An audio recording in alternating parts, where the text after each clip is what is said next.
period, right? First and foremost thing with respect to this period, what is the source of history that we have with respect to this period, right? So we do not have large information with respect to this period from archaeology and archaeological sources, right? So what is the other thing that we have with respect to this period? We have literary sources, fine. So literary sources are the major sources with respect to history of this particular period. So this particular period actually starts from, that is 1500 BC to 600 BC, right? So it is a span of 900 years, 900 plus years,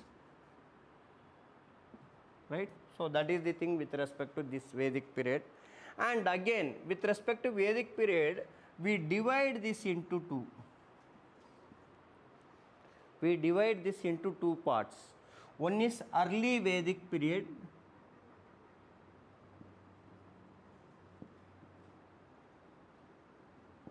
and another one is later Vedic period. Yes, please. Another one is later Vedic period.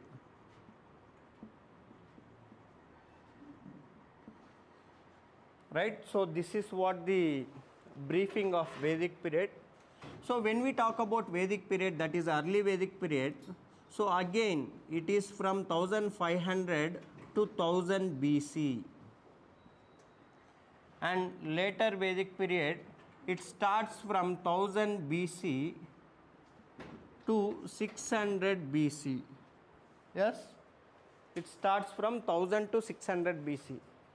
This is the demarcation that has to be noted by you people, right? So until now we were talking about, that is Aryans. We have started, okay.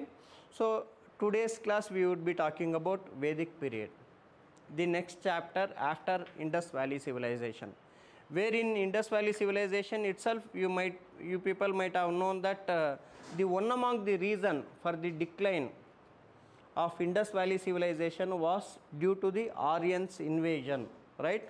So that was one among the theory which has been over a longer period of time, right? So with respect to these people, that is Rigvedic people, Vedic people, right? Who are these people, right? What is the time frame of this particular era, right? And after that we in turn talk about who were Aryans. So these are the things that has to be looked into and understand this topic in very detailed manner, fine. There are many questions in your preliminary examination that comes from this area. I would intend to take this particular topic in detailed manner, which would be helpful for you people to easily score marks with respect to your preliminary examination. From this topic onwards, it has link with respect to almost all parts of history, up to whatever we talk about right to equality in Constitution, that is Article 17, Article 14 to 18, right? So how did the equality which was broken at this particular period of time, if you people are able to understand this, then only you people are able to understand what is happening. Are you getting me? So when we talk about this particular period, that is Vedic period, right? So what are the sources of history? First and foremost thing, I told you people, literary sources are the major sources with respect to history, right? So what are those? The four Vedas. Four Vedas. What are those Vedas? One is Rig Veda, Yajurveda, Samaveda, Atharvana Veda. These are the four Vedas that were part with respect to the literary aspect of these people, right? So first, what is meant by Veda, right? What is meant by Veda? When we talk about Veda, Veda comes from the word called Vid, V-I-D, right? So what is Vid? Vid is a Sanskrit word, Okay, Vid is nothing but a Sanskrit word which in turn refers to knowledge. Right? Vid is a Sanskrit word which in turn refers to knowledge. Okay? So Veda means knowledge. Knowledge becomes very sacred, right? Knowledge is very, very important. That is very sacred also. Whatever the knowledge that we have, there are very less people to share that with other people, right or not? So that in turn indicates what? Knowledge is sacred in nature, right? So this knowledge is sacred, right? So that is why it was taught in the form of oral. It was by-hearted. Are you getting me? Vedas are by-hearted. It was not in the written form unless and until this Rig Veda was compiled in the later days. Are you getting me? Right? Knowledge was in the form of oral teaching. It was taught by the gurus to their pupils or to their students. Is it very clear? It was taught by guru to their students. So that is what Veda in turn refers to. Right? So then what is Aryan? Right? Aryans. When we talk about Aryan, Aryan in turn refers to respected. Are you getting me? Respected. And they were also called as cultivators. They were also called as cultivators. Right? Now we have to understand who were these people actually. Where were they from? Right? Who were Aryans? Where did they come from? So that is $1 billion question. Okay. Many historians have many thoughts with respect to this particular aspect. Are you getting me? Many historians say that these Aryans belongs to Central Asia. Right? So there are many controversies with respect to this particular topic. Many controversies. Most of the people does not agree to most of the theories. So that is what the problem with respect to this Vedic period. Fine. With respect to the origin point of Aryans. Right? So some historians like Max Muller, right? Max Muller in turn says that Max Muller was German scholar, right?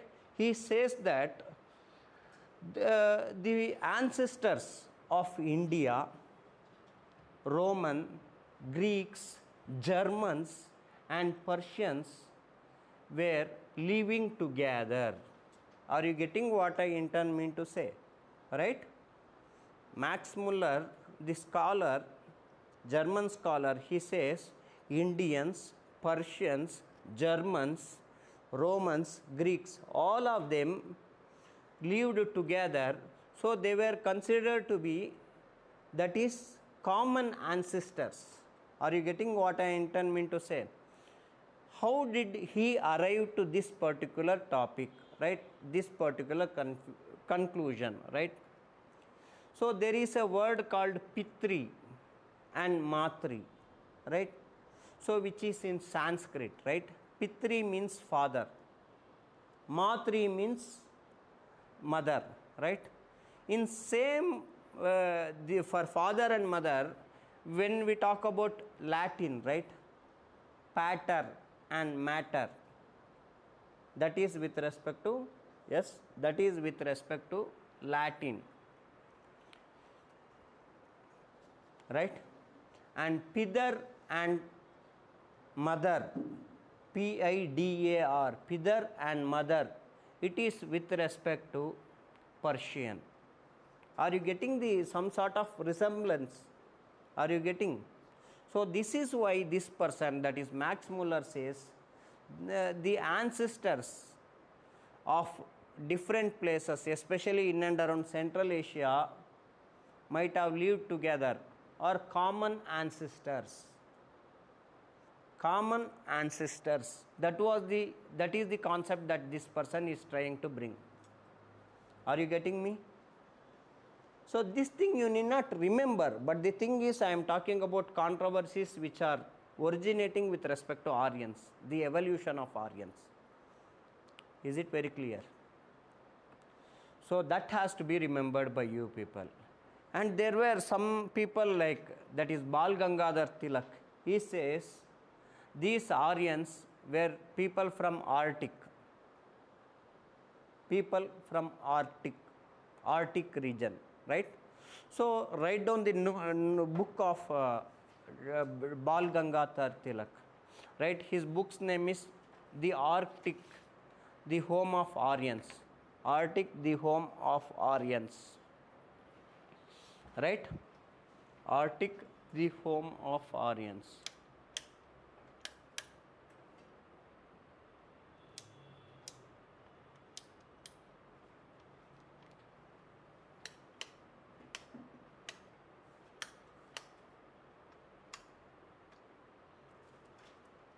Right? Arctic, the home of Aryans. And another most important person, that is Dayananda Saraswati, right? He says these Aryans are from Tibet. He says these Aryans are from Tibet.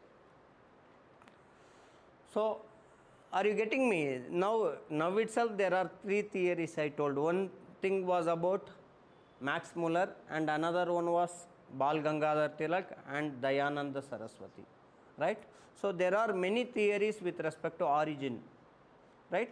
But historians say that these Aryans are from South and Southeast Asia because of two reasons. Whatever the vegetation that has been mentioned with respect to Rig Veda in turn indicates the regions that are South and Southeast Asia. Are you getting me? Whatever the plants or animals that have been mentioned in Rig Veda are forming the parts with respect to South and Southeast Asia. Some historians even say these Aryans belongs to in and around Caspian Sea, that is Central Asia, right? Caspian Sea, that is Central Asia. But the thing is, you will not get a question from the origin point of Aryans. They can ask, if at all they want to ask, they can ask what was the book written by Bal Gangadhar Tilak. That can be asked, right? So with respect to Dayananda Saraswati also they can ask. Other than that, they won't be testing your in-depth knowledge with respect to the origin point of Aryans. Is it very clear? Yes, sir. Right now I was talking about from where did the Aryans came, right? So when we talk about from where did these Aryans came, we also need to understand that what are the things they brought along with them, right? They brought many things. One is they brought fire along with them. Okay, fire means the technique of making fire, right? That is one thing. They brought a sword with them. They have brought lot of cattle with them. Max Muller also says these people were pastorals. These people were pastorals or nomads. They used to move from what is meant by pastorals? Moving from one place to another place, right? Right, so that is with respect to these Aryans. So that was the basic thing. They brought along with them sword, fire and cattle. They had their own set of culture. They came, right, through Himalayas, that is Hindu Kush mountain, and entered India through Khyber Pass. They entered India through Khyber Pass. That is why they always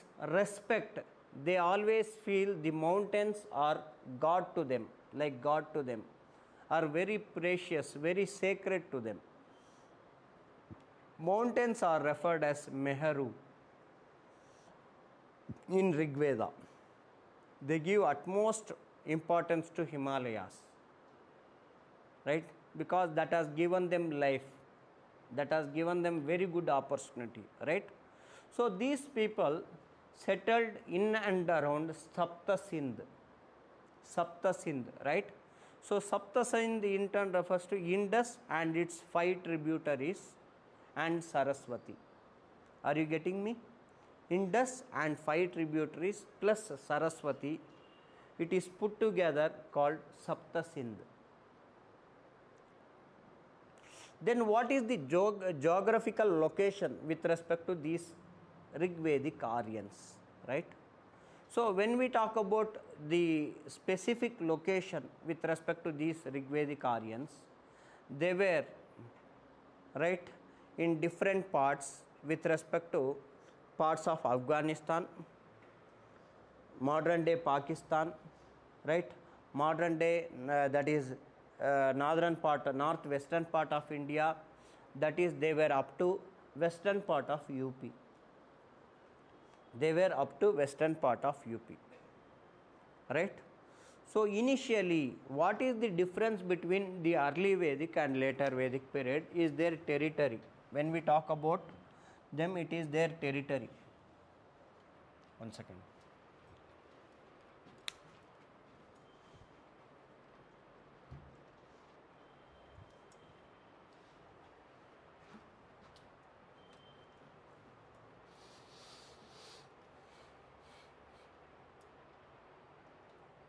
It is the territory.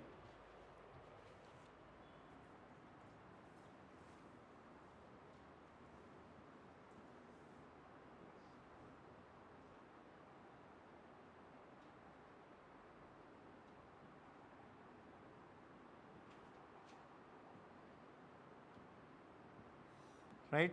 So with respect to this region,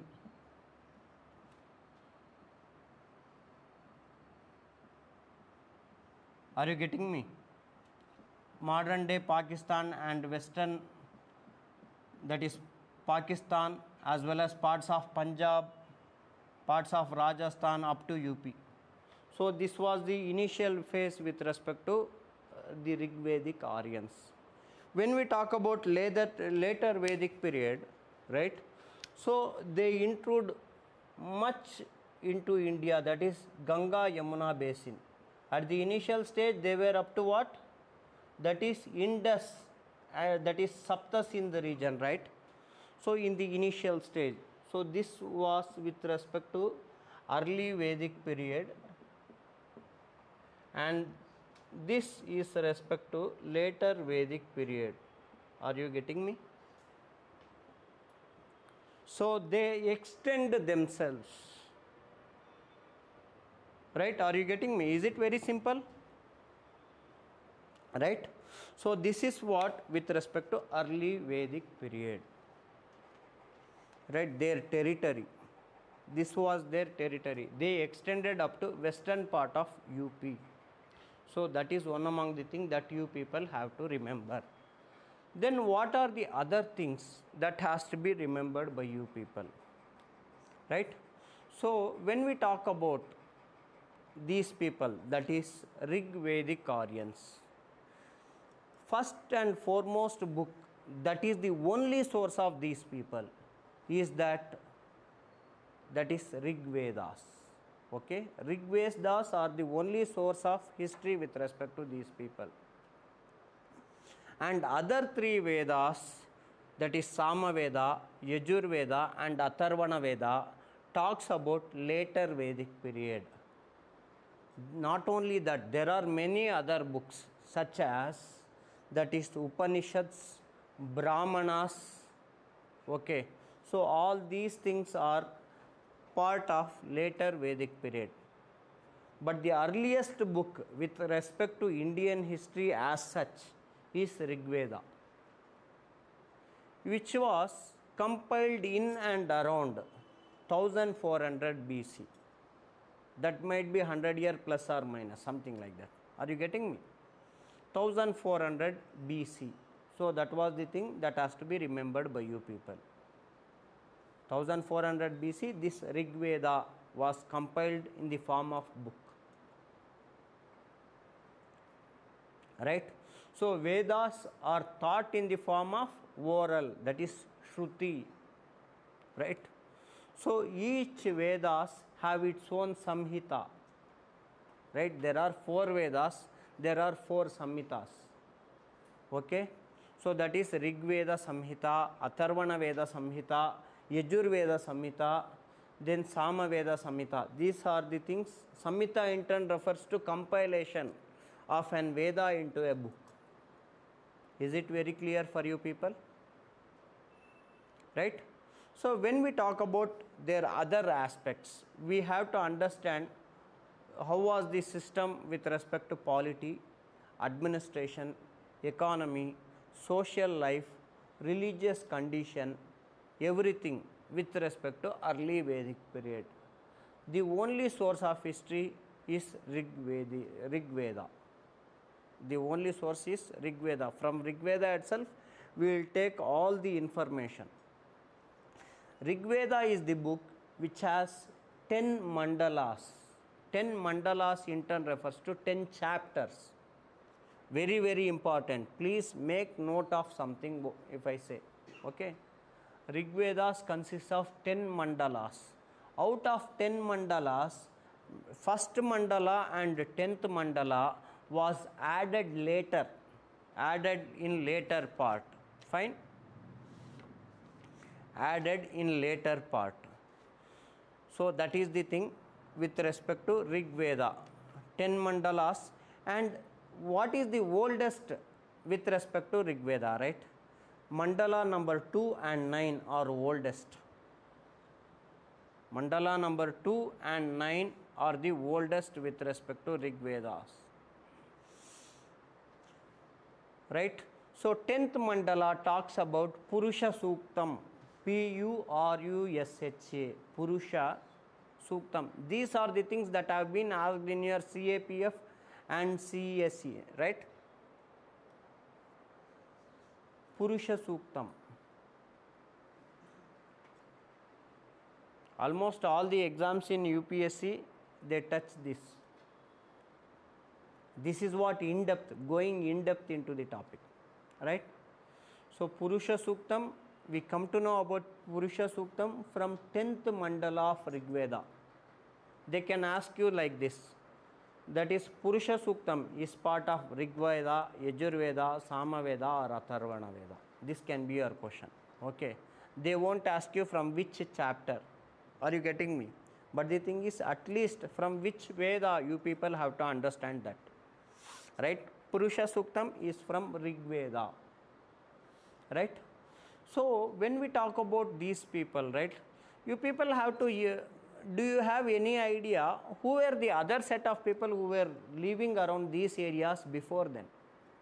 Right? There has to be some set of classification or some set of thing that has to be, right? Are you getting me?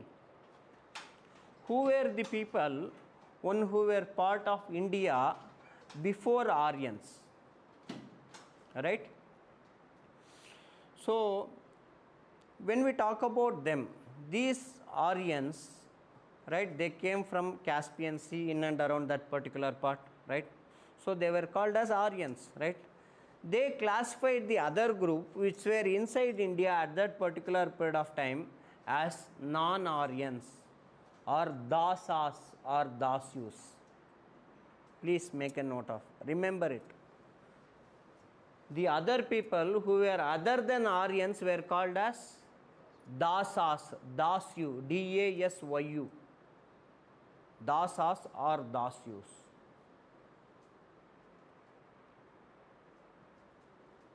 Right? They were also classifying them in other way, that is Dvijas and Advija. Dvija. Dvija means twice born. D-W-I-J-A. Dvija. Advija. Right? Dvija means twice born. What is meant by twice born? Right? So these Aryans were not considering their children, right, as twice born until they were performing Upanayana. Sacred thread ceremony is there, right? So that is what they think that they mention.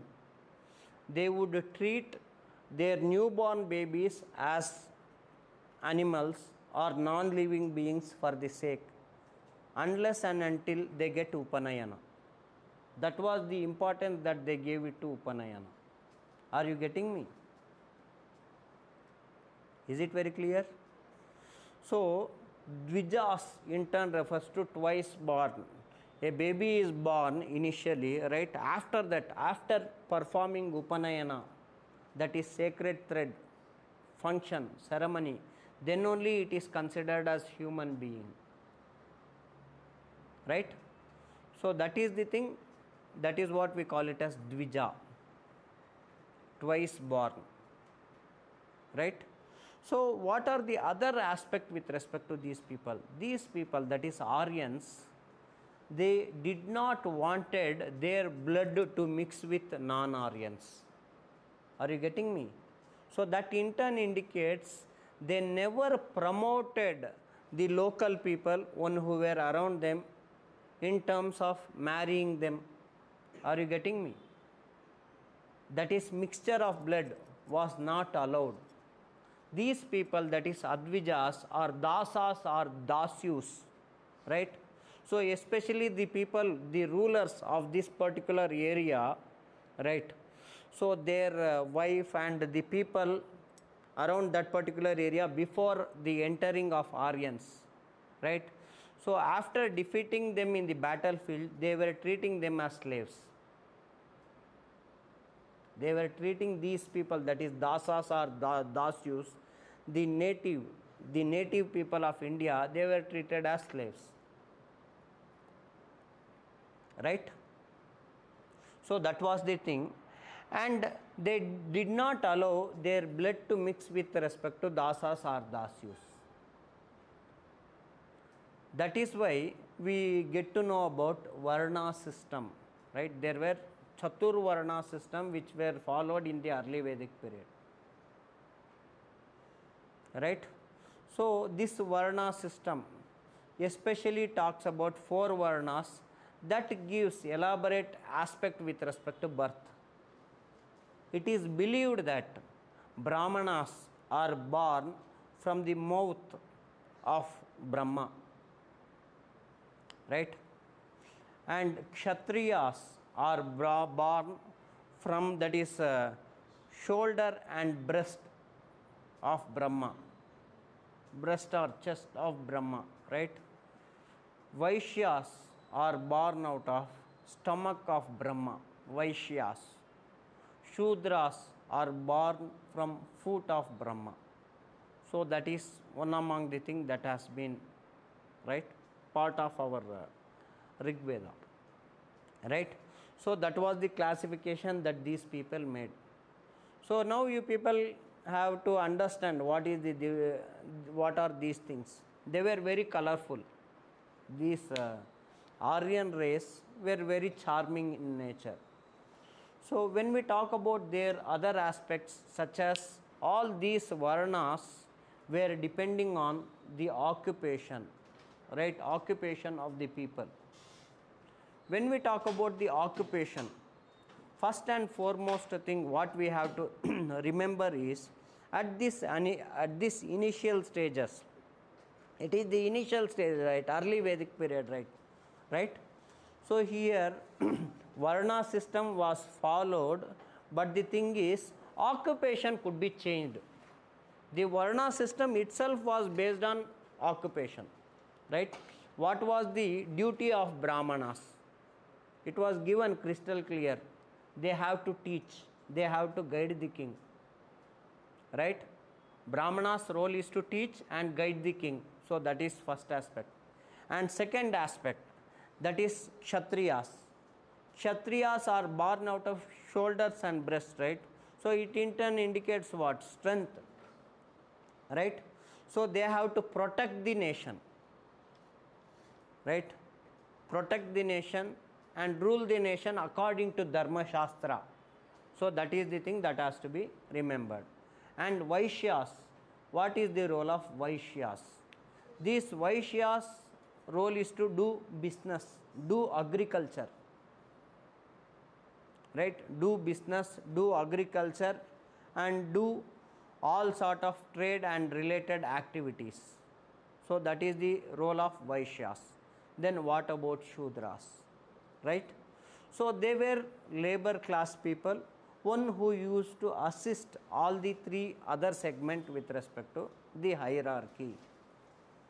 That is Vaishyas, then Kshatriyas and Brahmanas. So the duty of these people were doing labors, laborers, they were being laborers, right? So that has to be remembered by you people, right?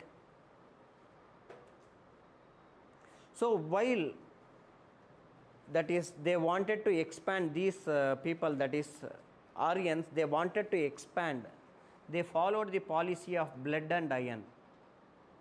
They were ferocious, right? They used to wage war. So that is why in Rig Veda we have a reference of Dasrajana, right? It in turn refers to Battle of 10 Kings. Please make a note of it. Battle of 10 Kings, Dasrajana.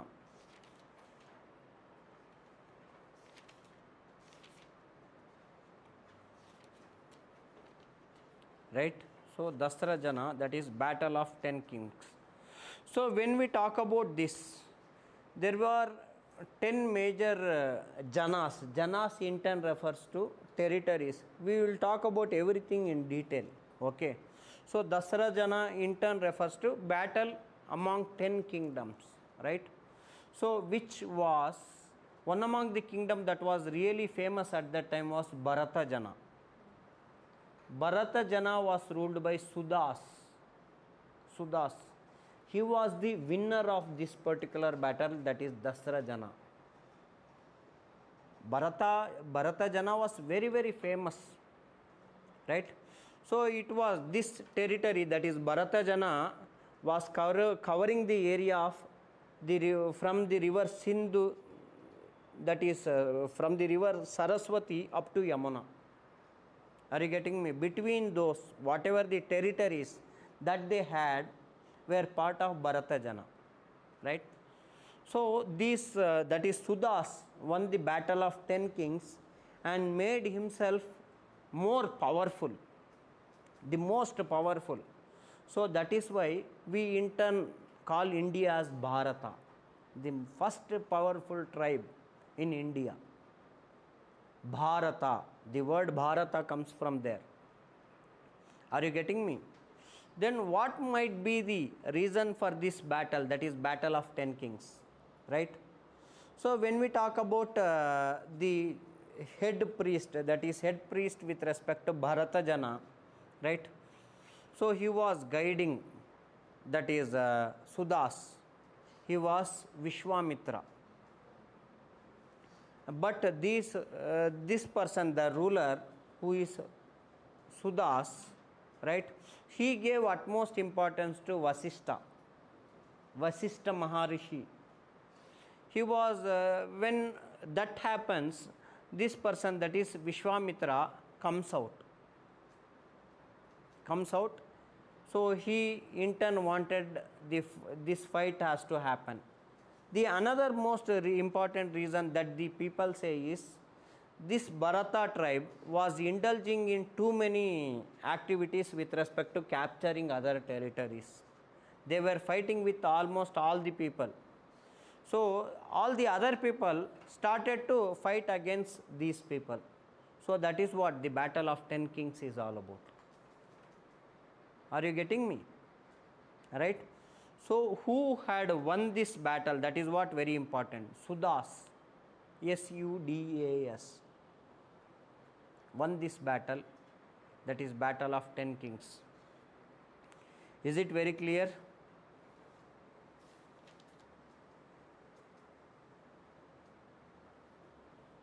Until now, is there any doubt for you people?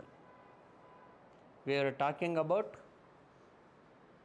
Vedic period, right? What is the time duration of Vedic period? With respect to that, we divide the Vedic period into two, early Vedic period and later Vedic period. What were the sources of Vedic period? Literary sources, right? So that is 4 Vedas, Brahmanas, Aranyakas and Upanishads, right? So these were the main sources. Are you getting me? When we talk about specifically with respect to early Vedic period, what is the source of history? That is Rig Veda alone, which was compiled in and around 1400 BC, which gives elaborate information about the social, religious, economic aspect of these Vedic people. That is the first book, which consists of 1017 to 1025 hymns. Are you getting me? I will say the exact figure of it, right? 1017 to 1028, it varies. 1017 to 1028 hymns. Hymns in turn refers to slokas or the mantras that people chant. Are you getting me? So Rig Veda in turn has 1017 to 1028 hymns that has to be remembered by you people. 10 mandalas, first and 10th mandala added lastly, and that is what is that? Purusha Suktam belongs to this particular Rig Veda, that is especially 10th mandala, right? And earliest of Rig Veda is 2nd and 9th mandala. So all these are the basic thing that has to be remembered by you people, right? So, and when we talk about other books, that is Samaveda. Samaveda, make sure that you write these things. What is the difference? Then only you will be able to know, right? Samaveda. So Samaveda is book of chanting, chanting mantras. It is all about chanting, right? So 80 to 90% of the hymns which are in Samaveda are from Rig Veda. Are you getting me? Almost all hymns are taken from Rig Veda, and some were added in later part of the time. So that is why, including Rig Vedic hymn, the total number of hymns would be around 1549 to 1810. 1549 to 1810, right?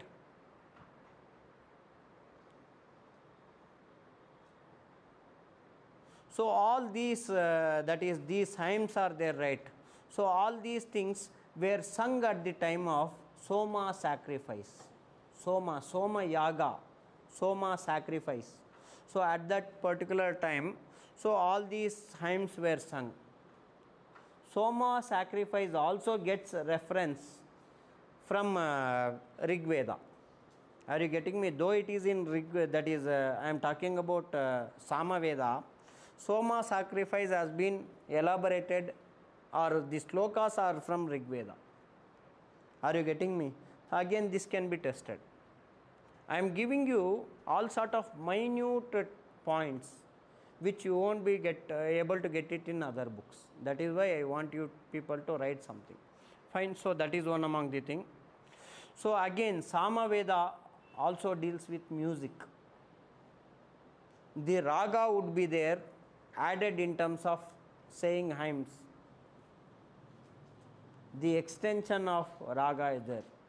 The same mantra that is chanted, okay, so that can have various ragas which is added in various Vedas. Are you getting me? So that is the basic aspect with respect to Samaveda, right? They gave importance here with respect to music. Samaveda shows its interest towards music. So one liner here, you people have to Samaveda, okay, it involves music. Atharvana Veda, it involves spirits, right? So as well as magic. So that is how you people have to understand, right? When we talk about other, that is Yajurveda.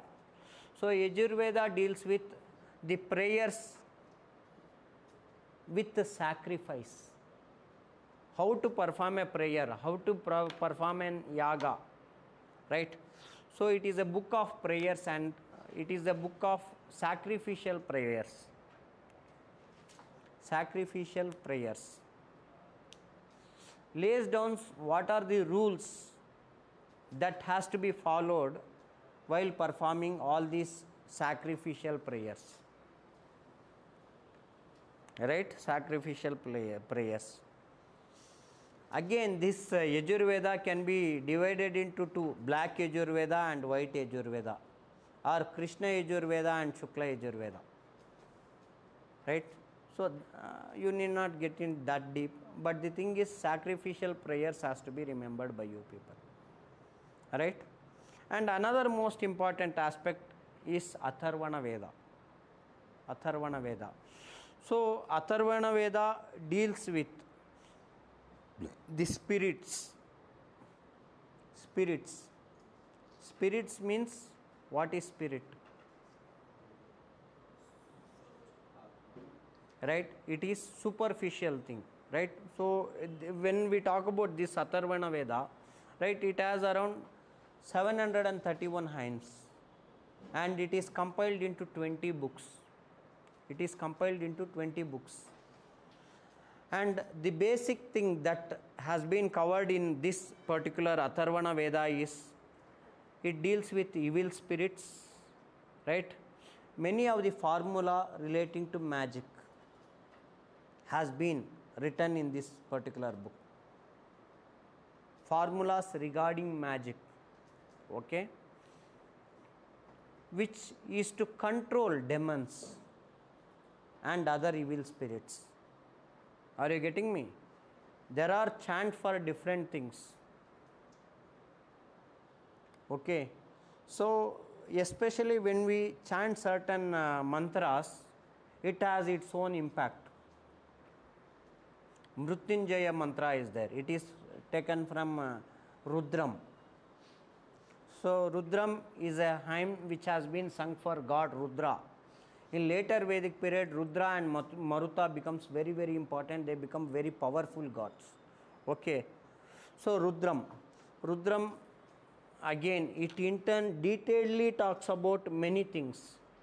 It talks about almost Om, it starts in such a manner, Om Namo Bhagavate Rudraya Namaste Rudramanyau Utota Isave Namaha. That in turn refers to God, you are supreme, right? I in turn need to go behind you, right? Whatever the sin that I have made, right, I have made, please forgive me. When you enter into the Shiva temple, there are certain deities has to be prayed in certain particular way. While getting into Shiva temple, you have to take permission from Nandishwara, right? So that is the first thing. First, what you will do, you will get into the temple and see Lord Shiva, right? And say that, Shiva, I am afraid of you because I am making sins day by day, which is getting more, right or not? We are not Punyatma, most of us, right? So that is the thing. So that is the thing. You people ask for sorry for whatever the activities that you have done, okay? So that is what the first stanza with respect to Rudram says. And Mrutyunjaya Japa also comes from here. Right? So all these rituals, how it has to be performed, everything has been elaborated in Yajurveda. The fire altars, that is Homakundas, has to be laid in such a way for such an homa was mentioned with respect to Yajurveda. The Havana or Homa Kunda has to be put in a way for performing Rudram. right? It has to be in such a form that the image of flying eagle has to be replicated in terms of Yajna Kunda or Homa Kunda. Are you getting me? So now whatever we do, that is very simple procedure, but that was the thing that has been the procedure, and it has to be chanted for many times. It has to be chanted for many times. 11 people used to chant, 121 people used to chant, 1008 people used to chant the same mantra for multiple times in order to make whatever the wish of the concerned person to happen, right? So whenever there is lack of rainfall, you people would be able to see that is japam for rainfall. People would sit on tub which is covered by water, which is filled with water. They will sit on it and they will chant from morning to evening for rain, right? So that is the thing. When we talk about these people, that is I was talking about Atharvana Veda. So it deals with chanting that is relating to protecting of oneself from demons. They believed, the Vedic, that is the Indus Valley people believed that there are demons, but they don't know how to counter them. The answer has been got from that is later Vedic period. So through these chantings, they in turn protect themselves from all these evil things, that is demon or evil spirit, whatever it might be, black magic.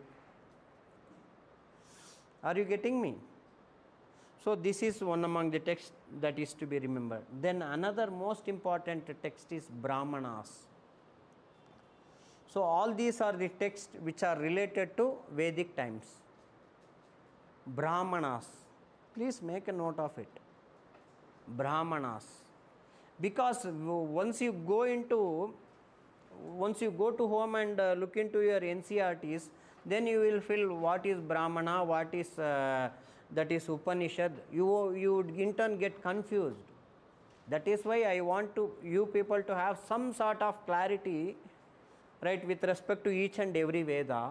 So that is why I am taking my time. Are you getting me? Right? Brahmanas. So Brahmanas are a translation of every Vedas.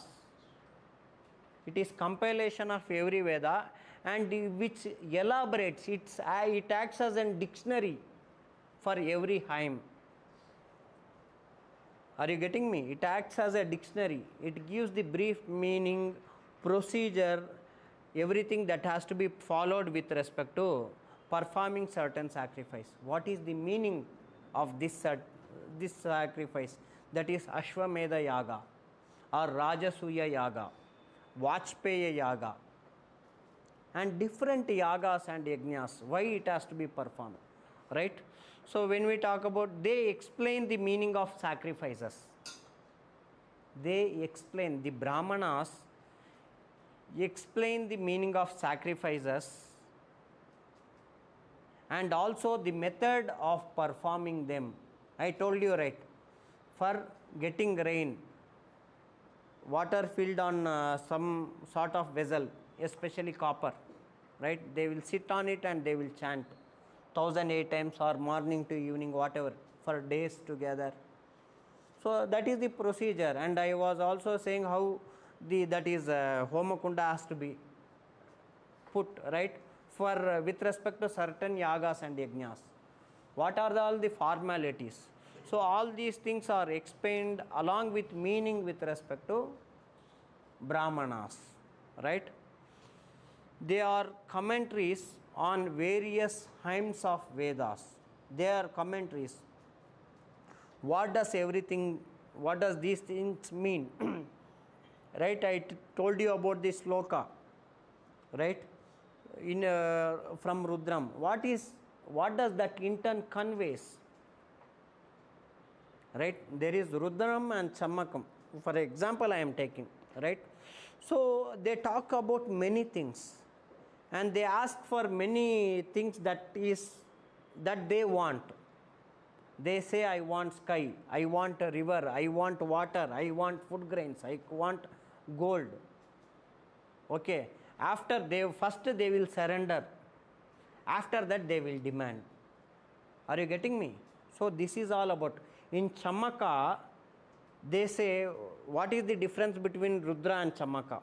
First and foremost thing, with respect to Rudra, whatever they have done, they will ask forgiveness and they will ask for longevity of life. Mrutyunjaya Japa, right? Longevity of life. And they want God and goddesses to forgive them. Right? So after that, what they will do, they will ask for certain wishes. Okay. In Chamaka, they will ask in such a way that it is need of the day for entire universe. You give it for universe and I will take it for myself. Are you getting me? So that is the basic aspect with respect to Rudra or Chamaka. So that is how all these chants evolve. Right? So these Brahmanas elaborately gives the meaning of each and every hymn. So that is one thing that has to be remembered by you people, right? These Brahmanas bifurcate early Vedic period and later Vedic period. This differentiates early Vedic period and later Vedic period. It is a barrier between these two. So that is again most important thing that has to be remembered by you people, right? So when we talk about Brahmana with respect to your examination, right? Aitreya Brahmana, A-I-T-R-E, Aita, A-I-T-A-R-E-Y-A, A-I-T-A-R-E-Y-A, Aitreya Brahmana belongs to Rig Veda. It deals with Soma sacrifice. I told you, right? Soma sacrifice is mentioned in Rig Veda. Aitreya Brahmana talks about Soma sacrifice, which is part of Rig Veda. Next one, Satapatha Brahmana. Satapatha Brahmana belongs to Yajurveda, which deals elaborately about many things. Satapatha Brahmana talks about Yajurveda. All these things are very, very important for your UPSC. Okay, 99.9% of the people won't be able to answer some of these sort of questions. More than 90% here. So that is for sure. Satapatha Brahmana talks elaborately about Yajurveda Samhita or Yajurveda. Gopatha Brahmana talks about Atharvana Veda.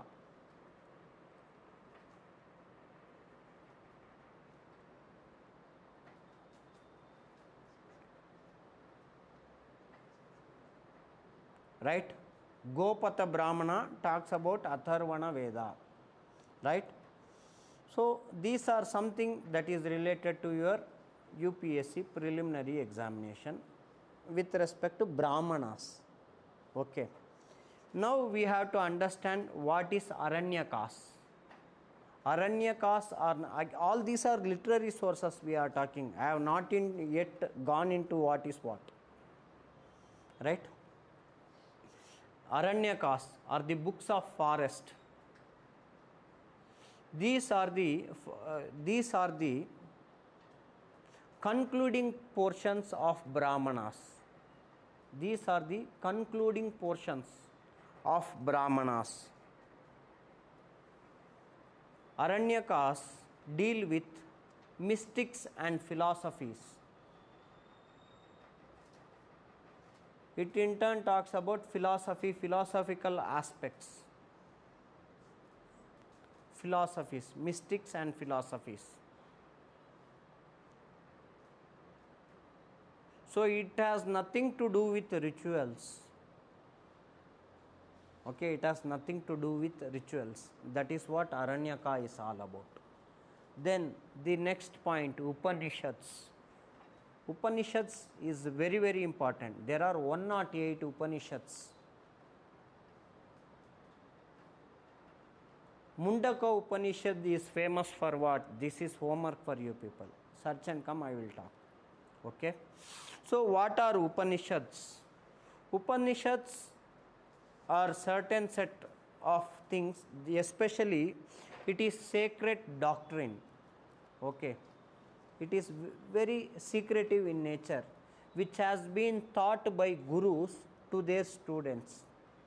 Okay. So to their students, what they will do usually with respect to this, that is Upanishads, in order to learn anything at times of Vedic period, right? Even today, have you ever gone to any Vedic school? Any school which is Veda Patashala, I intend mean to say. In Safilguda it is there, that is Ved Bhavan.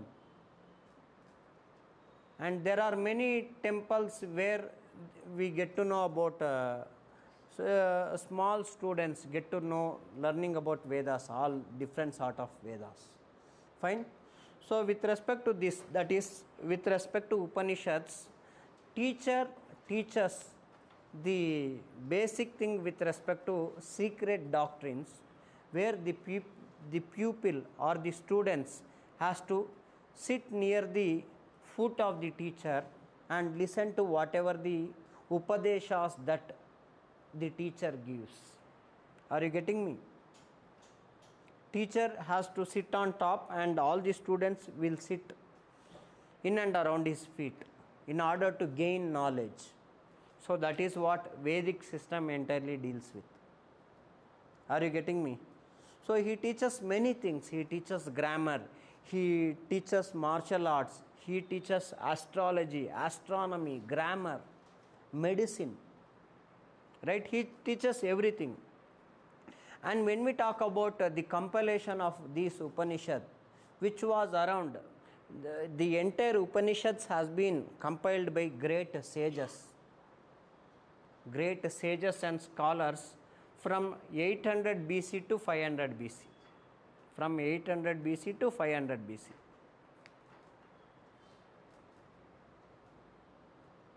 Upanishads always talk about world is God.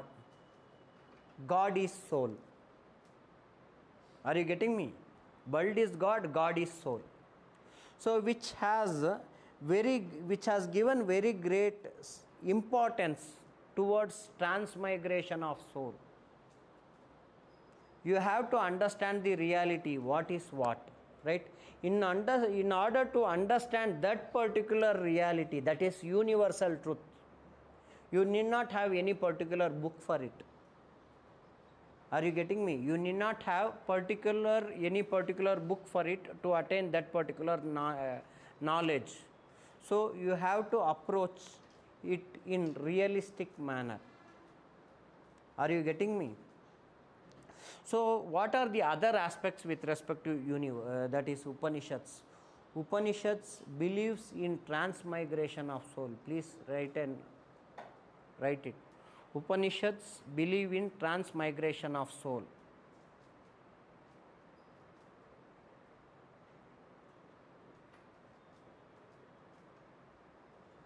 Right? So what is transmigration of soul? You have to understand that, right? Transmigration of soul is nothing but rebirth. There is death for this body, that's it. Okay, are you getting me? There is death for the body only, but the soul transmigrates. When we talk about the soul, after the death of any person, right? So the souls get into water. Souls still have jiva, it still has the capacity. That is why, especially in Hinduism, we perform almost all the activities. That is first day, at the time of death, they perform certain activity. At 13th day, they perform certain activity. At every month, they perform activity. At 12th month, they perform the same activities in great grand manner. Are you getting me? So Upanishad instance says the death is only for the body. Body will decay, the soul will not decay. That intent indicates what? You have a rebirth.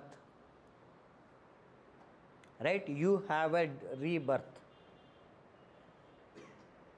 right? So Hinduism also talks about the death, with respect to the death, right? So it goes from three ways. Wherever there is dwara, from there the death happens, right? A supreme soul always goes from top.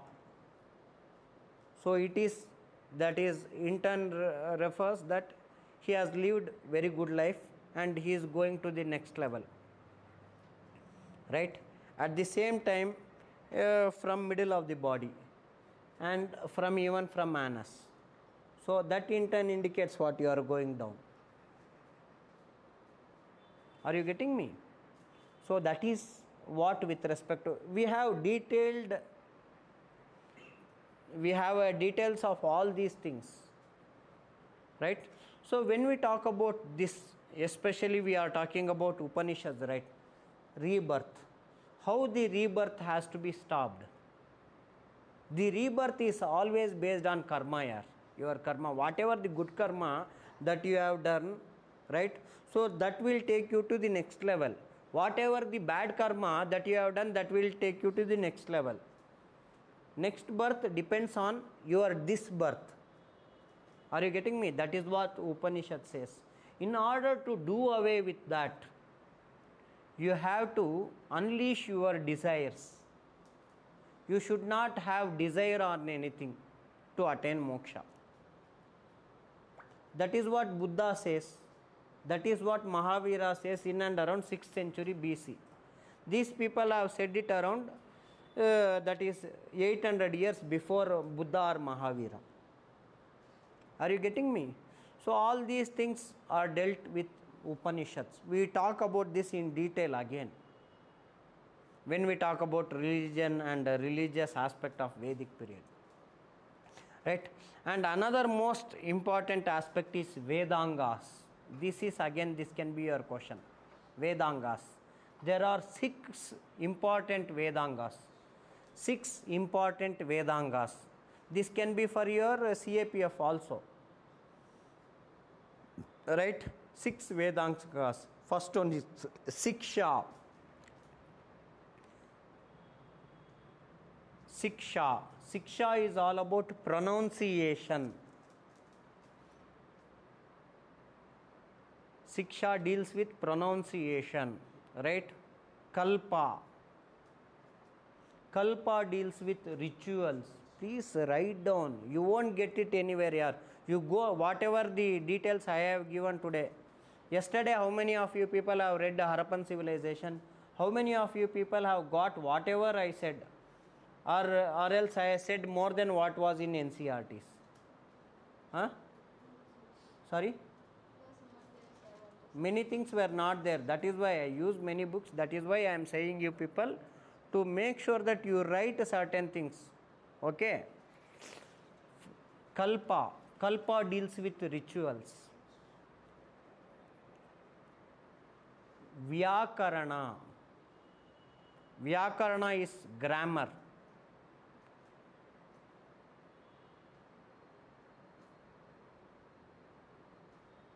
Nirukta. Etymology. ETYMOLOGY. Chanda. CHHANDA. Chanda. Meter. Measurement. Meter. Measurement. Jyotishya. This you people know. Astrology. Astrology. Siksha and Kalpa becomes very, very important. Siksha and Kalpa. Siksha is pronunciation, Kalpa is ritual. The more concentration was given to these two things, right? More and more concentration was given to these two things. Upavedas. After Vedanga, we are coming to Upaveda, subsidiary of Vedas. What is what? At least you people have to know. In UPSC, what they do, they will take 4 to 5 point from here, right? So kalpa and whatever the other thing I have told, and they can take 2 from here. Which of the following are rightly matched? 1, 2, 4 and 5. 2, 3, 4 and 5. How many of you people have written your prelims? I don't know until now. Right? If you people have gone through the question paper, then you will come to know what I am insisting you people. Please try to do that. Okay? Upavedas, Ayurveda, this you people know. This you don't have problem. That is medicine. Right? Dhanurveda, archery. Right? Gandharva Veda. Huh? Upaveda means subsidiary of Vedas, branch of Vedas. Gandharva Veda, music, art in music, art of music or art in music. Shilpa Veda, Shilpa Veda, architecture. Are you getting me? So these are the fact that you won't get, you hardly get, right? So we need to talk about these people in detail. Sir, until now what you have taught us, I have just made a foundation for you people to have a clear-cut idea about Vedic people, Vedic age. Now we will get into everything, and we will talk about other most important things which are part of your examination. These are also part of your examination. Okay, so that is why I have given something. Now when we talk about we need to understand what is the political scenario with respect to the time of early Vedic period, right? In the time of early Vedic period, we talk about polity and administration. We also talk about social life of the people. We also talk about economy, food habits, agriculture, everything. Okay. Education, how was education, everything we would be talking, right? So we'll start from polity, right? Polity and administration with respect to early Vedic period. So that is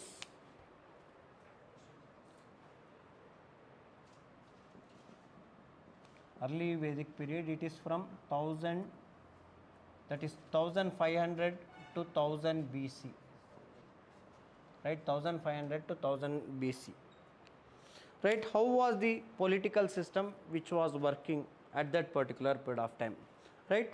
So when we talk about polity and administration, so the country was, before going into that, I in turn want you people to understand certain basic concepts, right? So when we talk about polity and administration as a whole, so the administration was at its basic level, that is grama, right? Grama, first unit of polity and administration, right? Grama. So grama was the first unit. So grama consists of families, right? Grama consists of families, right? So which was headed by Gramini.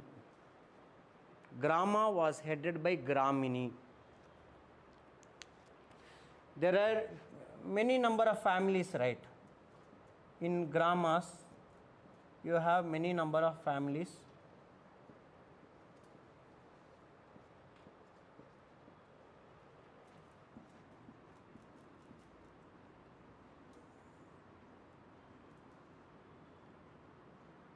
Each and every family was headed by the father of the family, right? He was called as Kulapa or Kulapati. Kulapa or Kulapati was head of the family, right?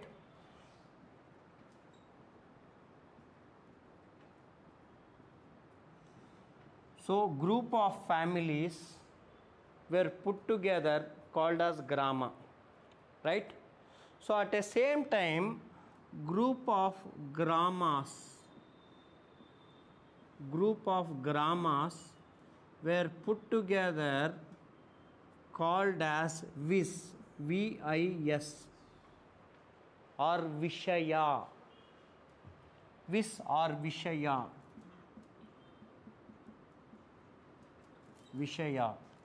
right? And again, there were the group of Vishayas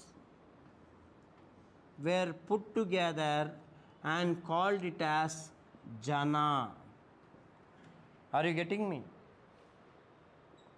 Group of Vishayas put together and called it as Jana. Jana, right? Group of Vishayas put together call it as Jana. Vishaya was ruled by Vishayapati.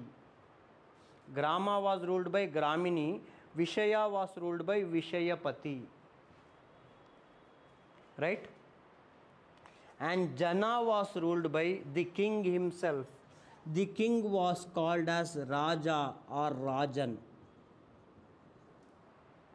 The king was called as Rajan. Is it very clear? Family is the basic unit, right? So group of families form grama, group of gramas form vis or Vishaya, group of vis or Vishaya form Jana. In the later stage, what happens? Group of Jana form Janapadas, Mahajanapadas, right? That is in later stage, later Vedic period. Is it very clear? Right? So when we talk about the other aspects with respect to polity and administration, right? The king was the head of everything, right? The king was the head of the state. What were his duties, right? His duties were three things. One is to protect the people from war, right? Protect the people. And another one is to make sure that, one second.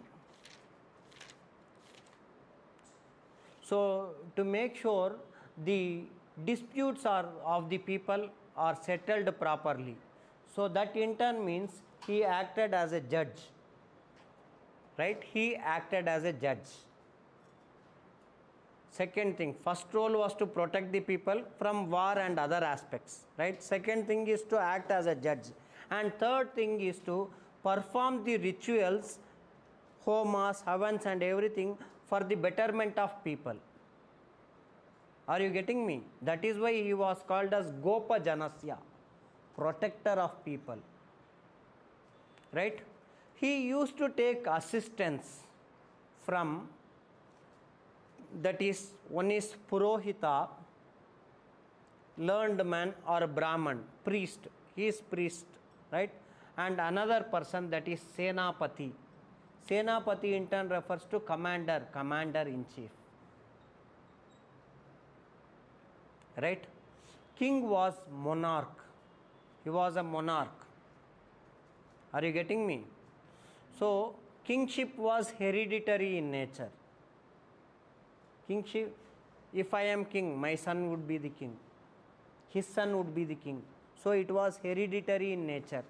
At times, okay, at times, the people, that is, there were two set of dynasties. One were following, that is monarchy, and another was following republican character.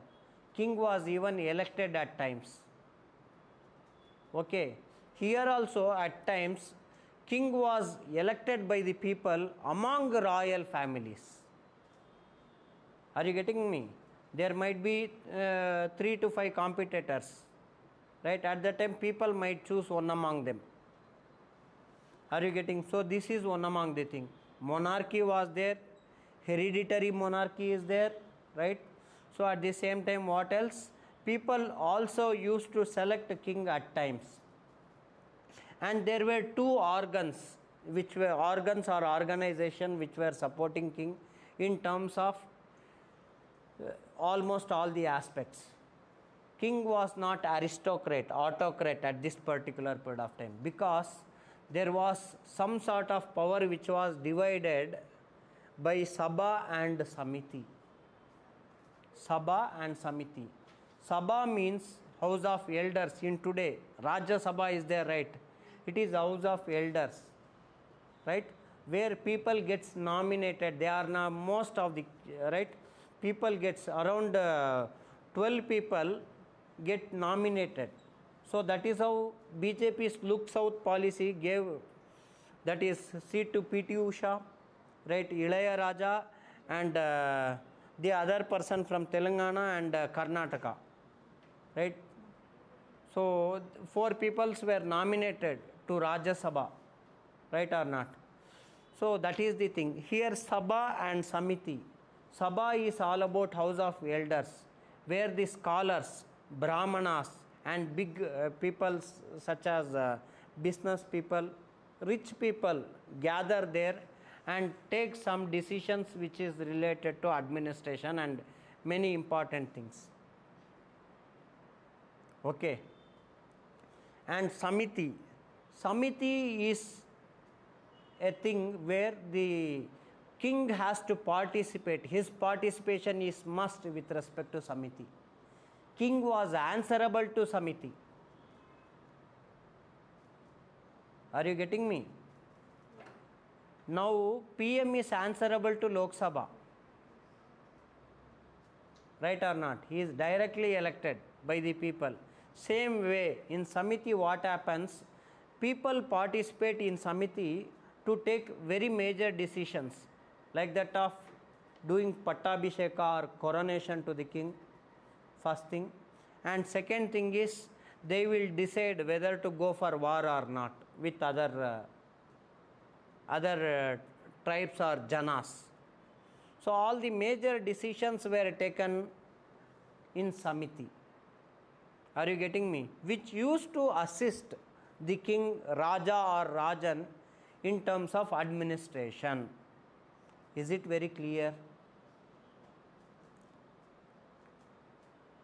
Right? Until now, any doubt you people can ask me. King was protector, so he was called as Gopa Janasya, protector of people, right? And for doing this, right, there was no enormous power. King was not owning any sort of ownership with respect to land. Please try to remember this. Though I am the king, okay, I won't own land. It won't directly come under my ownership.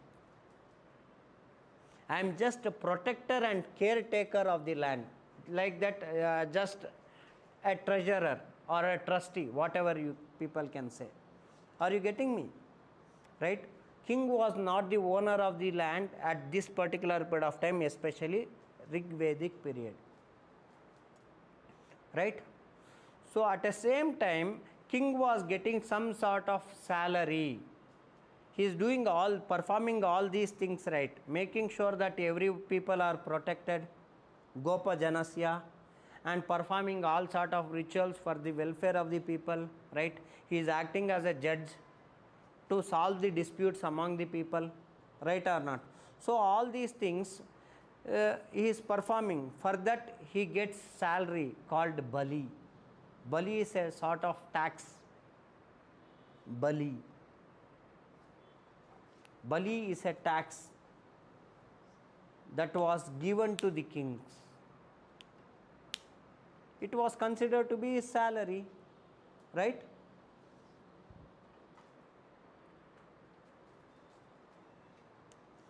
What sort of administration the king was giving, right? The king has to follow Dharma Shastras in order to administer, right or not? The king has to follow Dharma Shastras, certain procedure through which he can protect his people. So that was followed by the king, right? So all these things are to be remembered by you people. Any questions regarding this?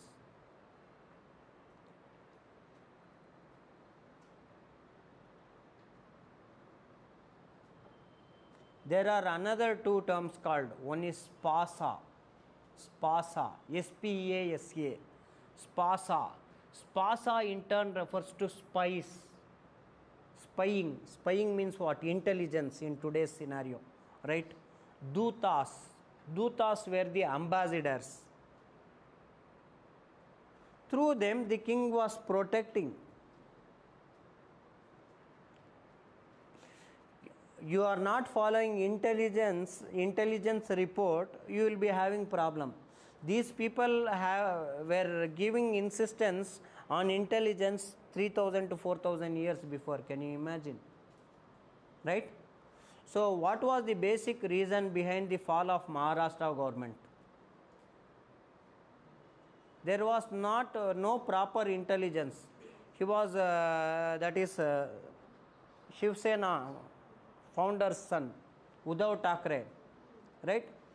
If he was following, corely watching whatever, you people as a ruler, first of all, what you people have to make is that you have to make sure that the intelligence work properly. Okay, counter intelligence is there. The other person who is willing to get power also work in the same manner as you work. Are you getting me? So what happens when Maharashtra government was about to fall? Almost 15 to 30 MLAs were leaving at a single flight, right? So then where intelligence went wrong? Intelligence has to provide report to the CM, right or not? See sir, these many people are leaving, that too in one flight. We suspect that. Suspicious attitude, right or not? It is so or not? So that is the power of intelligence department. You have to make sure that these pasas and dutas work properly. Intelligence gathering becomes very, very important, right? So why we are opposing the ship that is coming into, that is China, Hambantota port? They might gather our intelligence, right? Whatever the strategies we are planning, everything. So that is the problem, right? So that was done by these pasas at that particular period of time. Dutas were ambassadors, representatives of government. Now we will get into other thing, that is social condition of the people. Until now we were speaking about political aspect, where you people have learnt, right, group of grammas, right? Gramma is the basic unit with respect to administration. Group of grammas are called as vis or vishaya. Group of vis or vishaya are put together called as jana. Jana was ruled by Raja or Rajan, right? Jana was ruled by Raja or Rajan. Now we will get into the social condition with respect to early Vedic period, right? So when we talk about social condition, this was the best time for women as such, right? So the women were respected, they were treated equally with respect to male, right? So what were the reasons and what are the things? All those things we would be dealing in detail, right? So when I was talking about polity also, right, group of families form grama, I told, right? Family is the basic unit of society here. Family is the basic unit, right? So when we talk about family as a basic unit, right, father is the head of the family, because it is patriarchal in nature. Patriarchal means we have father as our father's name as our initial, right or not? So father, even today in majority of India we follow patriarchal culture, that is father is the head of the family. He is the earning member, except Kerala and some other parts where mother is considered to be the head of, right, head of the family, right. Here father is the head of the family. He is called as Kulapa or Kulapati. Kulapa or Kulapati. Father takes almost all the important decisions with respect to the life of their children, right. So father had the right to punish. There is an reference in Rigveda itself. Father blinded his son for doing gambling, for participated in gambling. That in turn indicates what? Father had all the powers. He blinded his own son, yaar. Are you getting me? There is a reference with respect to Rigvedic literature, Rigvedas. And father in turn made sure that the marriage of his children take place properly. He involved in marriage and marriage related activities. So that is highly involved. His participation was there. Until today that is the scenario, right or not? We have not changed much, especially girls, right or not? So that is the thing. And what were the other things that has to be remembered with respect to this particular period, right? So marriage was very, very important. Marriage was having all sort of, marriage was unbreakable. It was not breakable. It was heavenly thing. Marriage was heavenly thing that was not to be broken. Okay? When we talk about marriage, especially marriage, right, there was a concept of dowry. At the times, the son-in-law has to give money to the father-in-law in terms of purchasing his daughter, right? And with respect to marriage, you have monogamy, that is single marriage, okay, single wife. At the times, especially in ruling class, Raja and ministers, people are there, right? So, where you people would be able to see polygamy. Polygamy means multiple wife. At this time, we were not having any sort of polyandry. Polyandry means women having multiple husband, right? Women having multiple husband. So that is polyandry. That was not present at this particular period of time. Child marriage was not there. Please make sure that you write all these things. You do one thing, you leave this. Tomorrow you study early Vedic period, and whatever the points I say here, how many points have been replicated in your textbook, please make sure of that. Okay, that is why I want you people to at least listen, that is fine. But at the end of the day, if you are forgetting that point, then what would happen, right? So I was talking about polyandry, right? Polyandry, it was not part of this particular period of time. And that the women were respected, were having higher respect, I told, right? It was not mandatory for women to marry. They could have stayed with their father and their brothers. They can stay with them. There were no issues at all. That itself is greatest independence, right?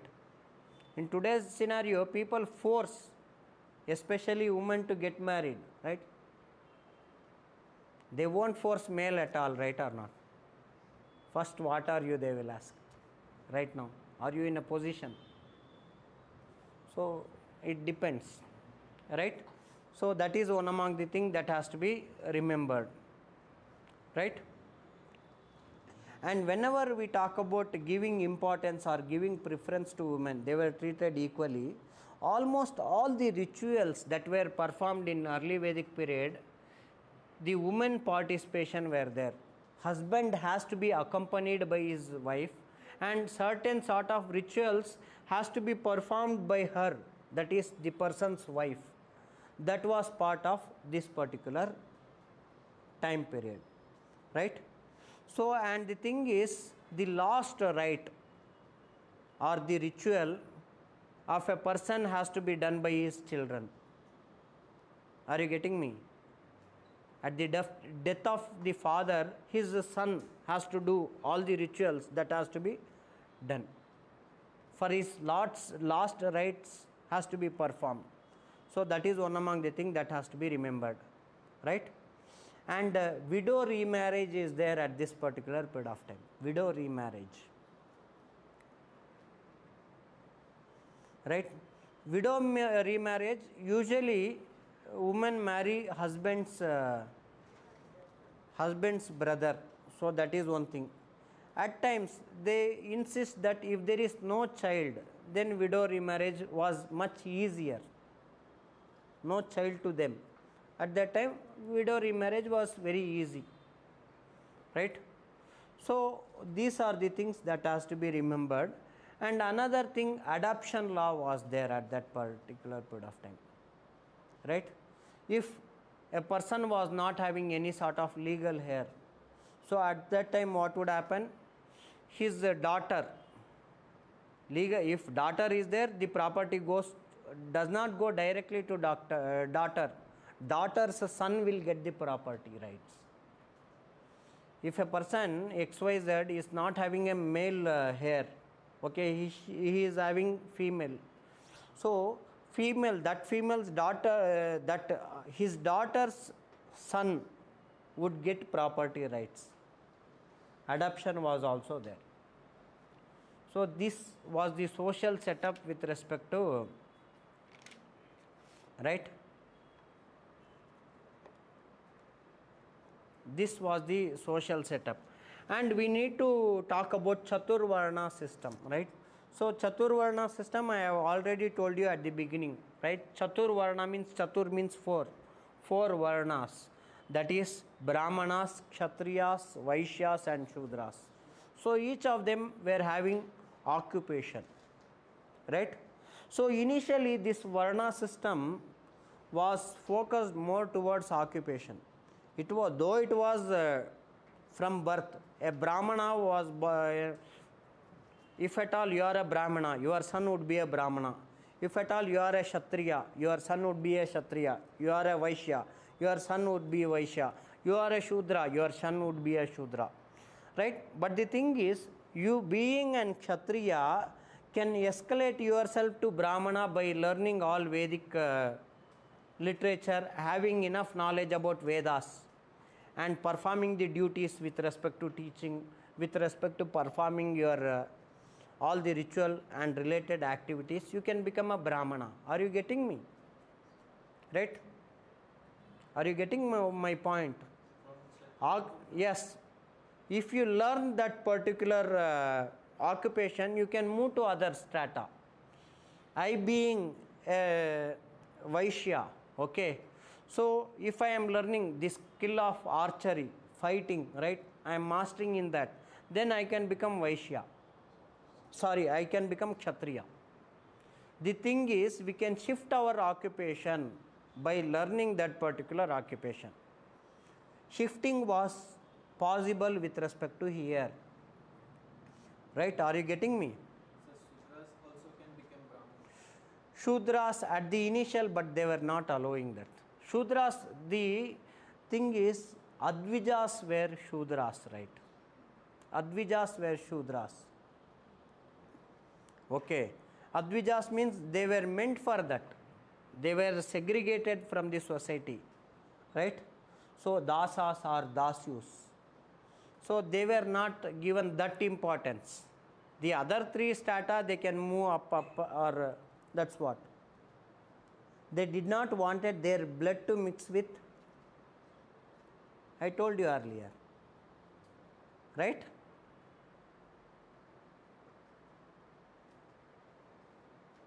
So this category, that is dasas or dasyus, were done in terms of color itself, race. Are you getting me? This division was due to color or race that these people were having at that particular period of time, right? Is there any doubt with respect to social condition? Clear or not?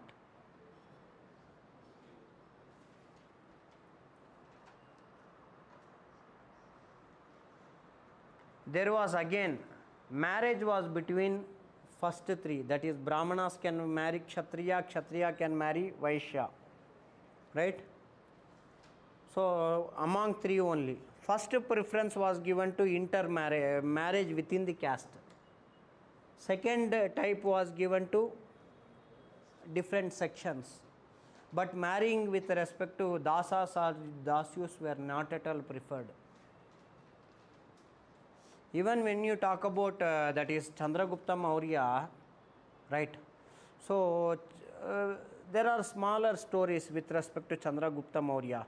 He was in love with some lady, one who was from Shudra origin. Okay, he comes and conveys his message to, that is Chanakya or Kautilya.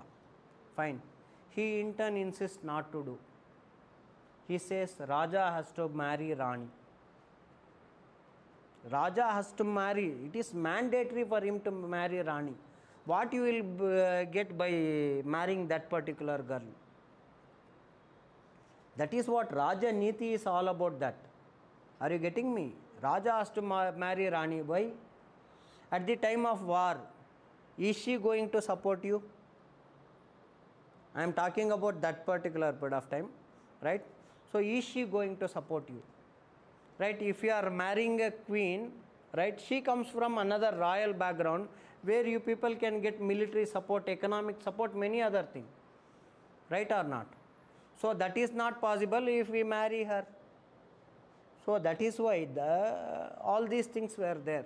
So the marriage was happening within the three stratas. So that is the thing you people have to remember. Okay, fine. Now we talk about the lifestyle of the people. Right? What was the lifestyle of the people? Everything, we would be covering everything. Right? So they were usually using three garments. Right?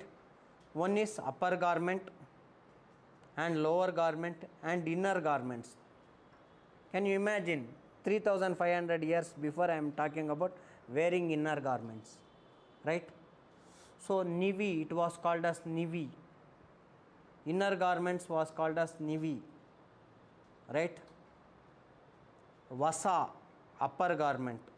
Lower garment is called as ati vasasa. Nivi, vasa, ati vasasa, right? So these were the garments. Garments were made out of cotton and woolen. These people were very much interested in colors. Are you getting me? Colorful dressing was becoming very, very important thing. Even there are especially Brahmanas used to wear red color, reddish. So that's what their preference. Kshatriyas used to wear light reddish color and Vaishyas used to wear yellow color, right? So those were the style in which these people were dressing. And turbans were worn by both. Turbans were worn by both men and women. Both people wore ornaments, okay, ring, right? So as well as chain, necklace, anklets, everything, bangles, earring was used, everything was used, right? Earring, bracelets, anklets were used by both, right? They used to apply hair oil and comb their hair. Today what we do? Same thing, right? Right? Combing of hair, they give utmost importance. So that's what their lifestyle was. And in modern day, what a male used to do? Beard, right? Growing of hair. So with respect to that, they do that, and also they use razors for shaving, right? So again, today we do the same thing. So this is also part of them, their lifestyle. And when we talk about their food habits, they used baked food, cooked food, right? So cooked food was mixed with milk and eaten. Especially rice cakes were made at that particular period of time. Rice cake as well as barley cakes were made. Rice, wheat and barley were used as cake and mixed with milk and consumed. And they were also adding ghee in their food. So this is also one among the things that has to be remembered. And they used to consume all sort of vegetables, fruits, right? They used to drink somapana.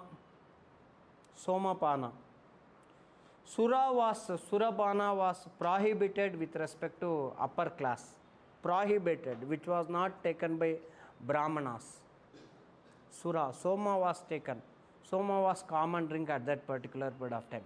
And cow becomes very, very important with respect to their food, because milk, ghee, curd, everything was got from cow. Right? Cow was not killed at this particular period of time. Cow was not killed. Right? Cow was not killed. And they also used to eat other non-veg. That is, they used to eat horse after sacrificing it at the time of Ashwamedha Yaga. Horse were not eaten normally. It was not a normal food. Especially it was eaten by Brahmanas after they were sacrificing horse after Ashwamedha Yaga. Horse sacrifice would be there. Right? They used to eat other things. Goat is there, sheep is there, all these things they used to consume. Right? So, and one cow was equal to horse. Cow was equal to horse. Human's life was equal to 100 cows. 100 cow is equal to one human life. Right? So this is all about with respect to their lifestyle. Cow was not killed because it was the thing, it was very sacred in nature. Right? So now we have to talk about the other thing, that is religion. Right? With respect to religion,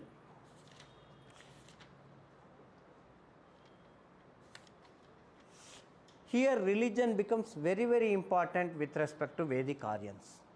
Right? So when we talk about religion, first and foremost thing, they inculcated certain things from the Harappan civilization. First and foremost thing is worship of Lord Shiva. Right? And they also inculcated the transmigration of soul. I was talking it even yesterday, right?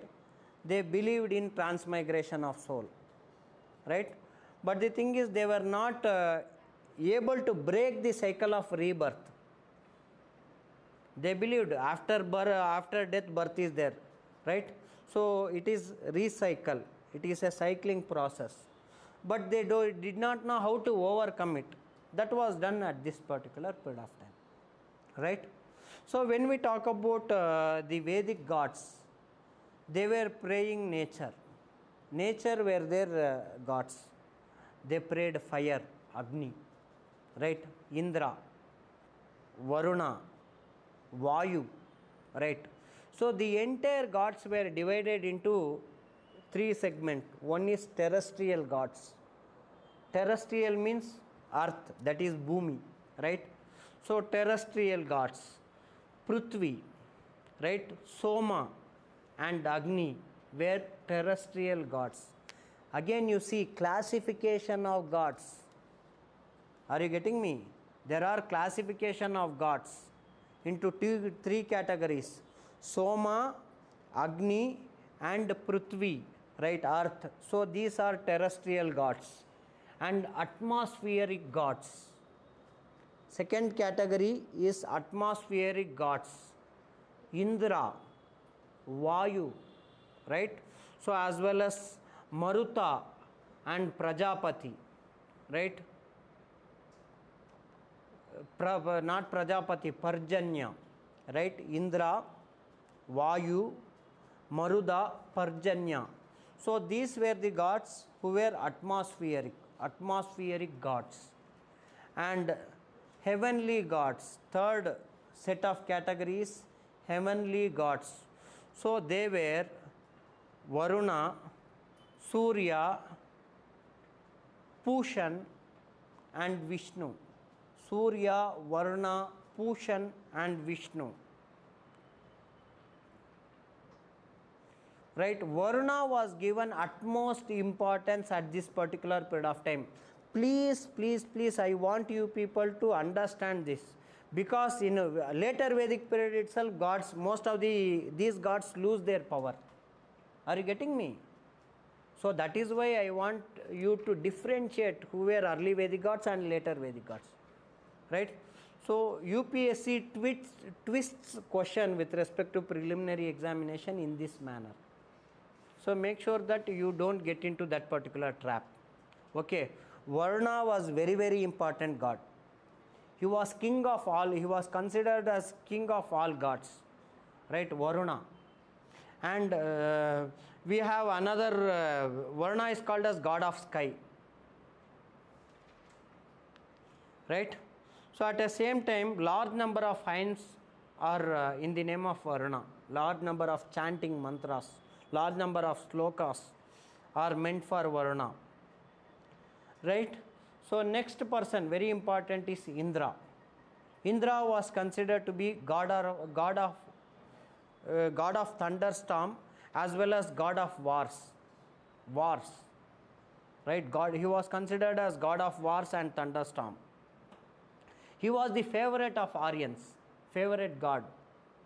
Whenever there was any sort of problem which was occurring inside their society, especially they used to pray Indra to get his help.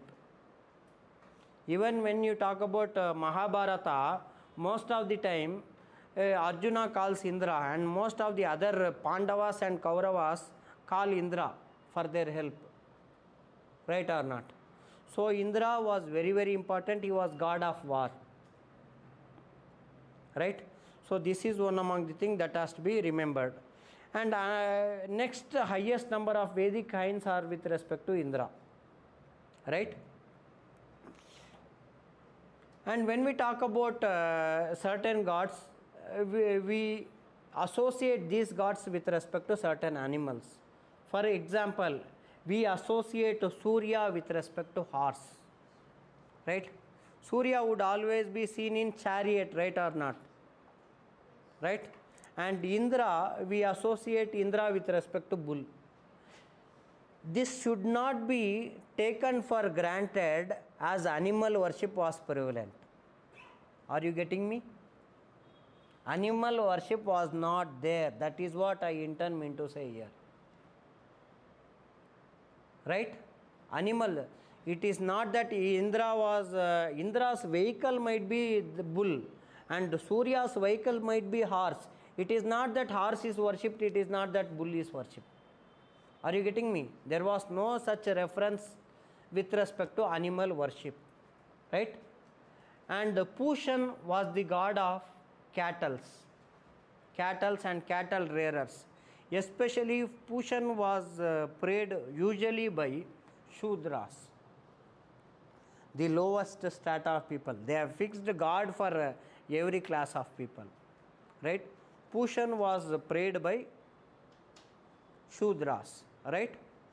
So when we talk about other aspects, right, Rigveda, all or the people with respect to Rigveda were performing all sort of, they were offering all sort of things, such as the products which were in surplus. For example, milk, curd, ghee, and whatever the crops that were grown.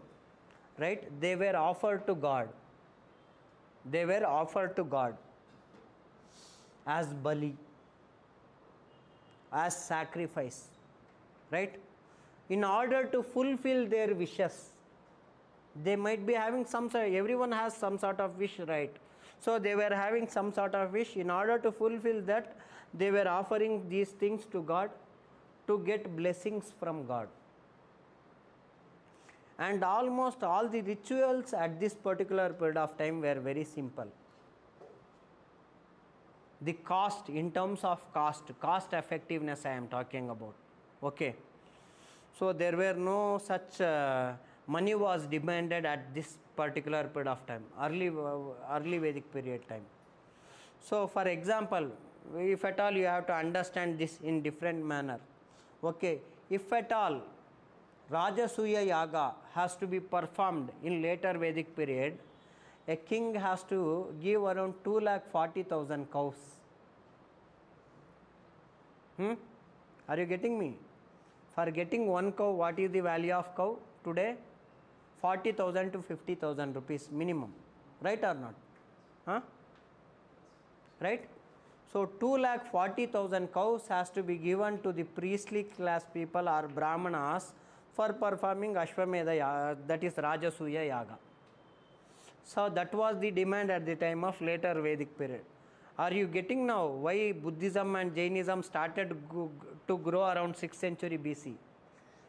So later Vedic periods ends around 6th century BC. Okay, that was the time period which was went for correction with respect to religion and religious related aspects.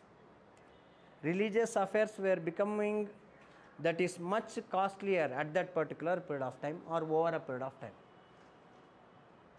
Right? So that is one among the things that has to be remembered. And when we talk about that is there were different set of priests that you need not want. Okay, fine. And they also believed, I told you that they also believed in death and rebirth, right? So they also had believed in Yamaloka. Because of birth and death you need to reach Yama. Yama is the department, Yama Loka or Yama is the concerned person with respect to death. Yama takes a boon. Okay, Yama takes a boon from Shiva. Okay, God Shiva, please bless me so that people need not scold me because I am taking their life, right? So that is why if at all XYZ a person is died next to your street or somewhere else, okay, you might be knowing that person, and if you inquire your common friends, they will say he was having such sort of disease, right or not? Due to that disease he died. Are you getting me? So Yama had taken this particular boon from Lord Shiva.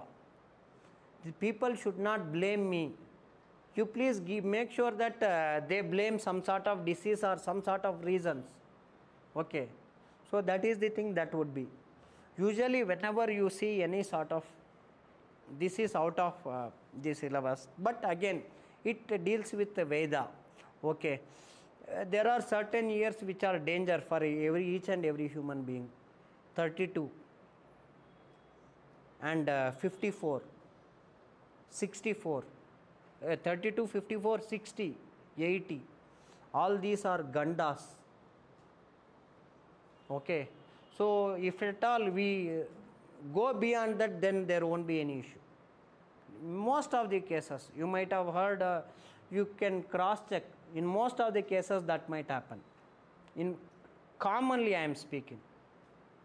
That is why people perform yagas and yagnas at the age of 60, at the age of 80, at the age of 32, at the age of 54.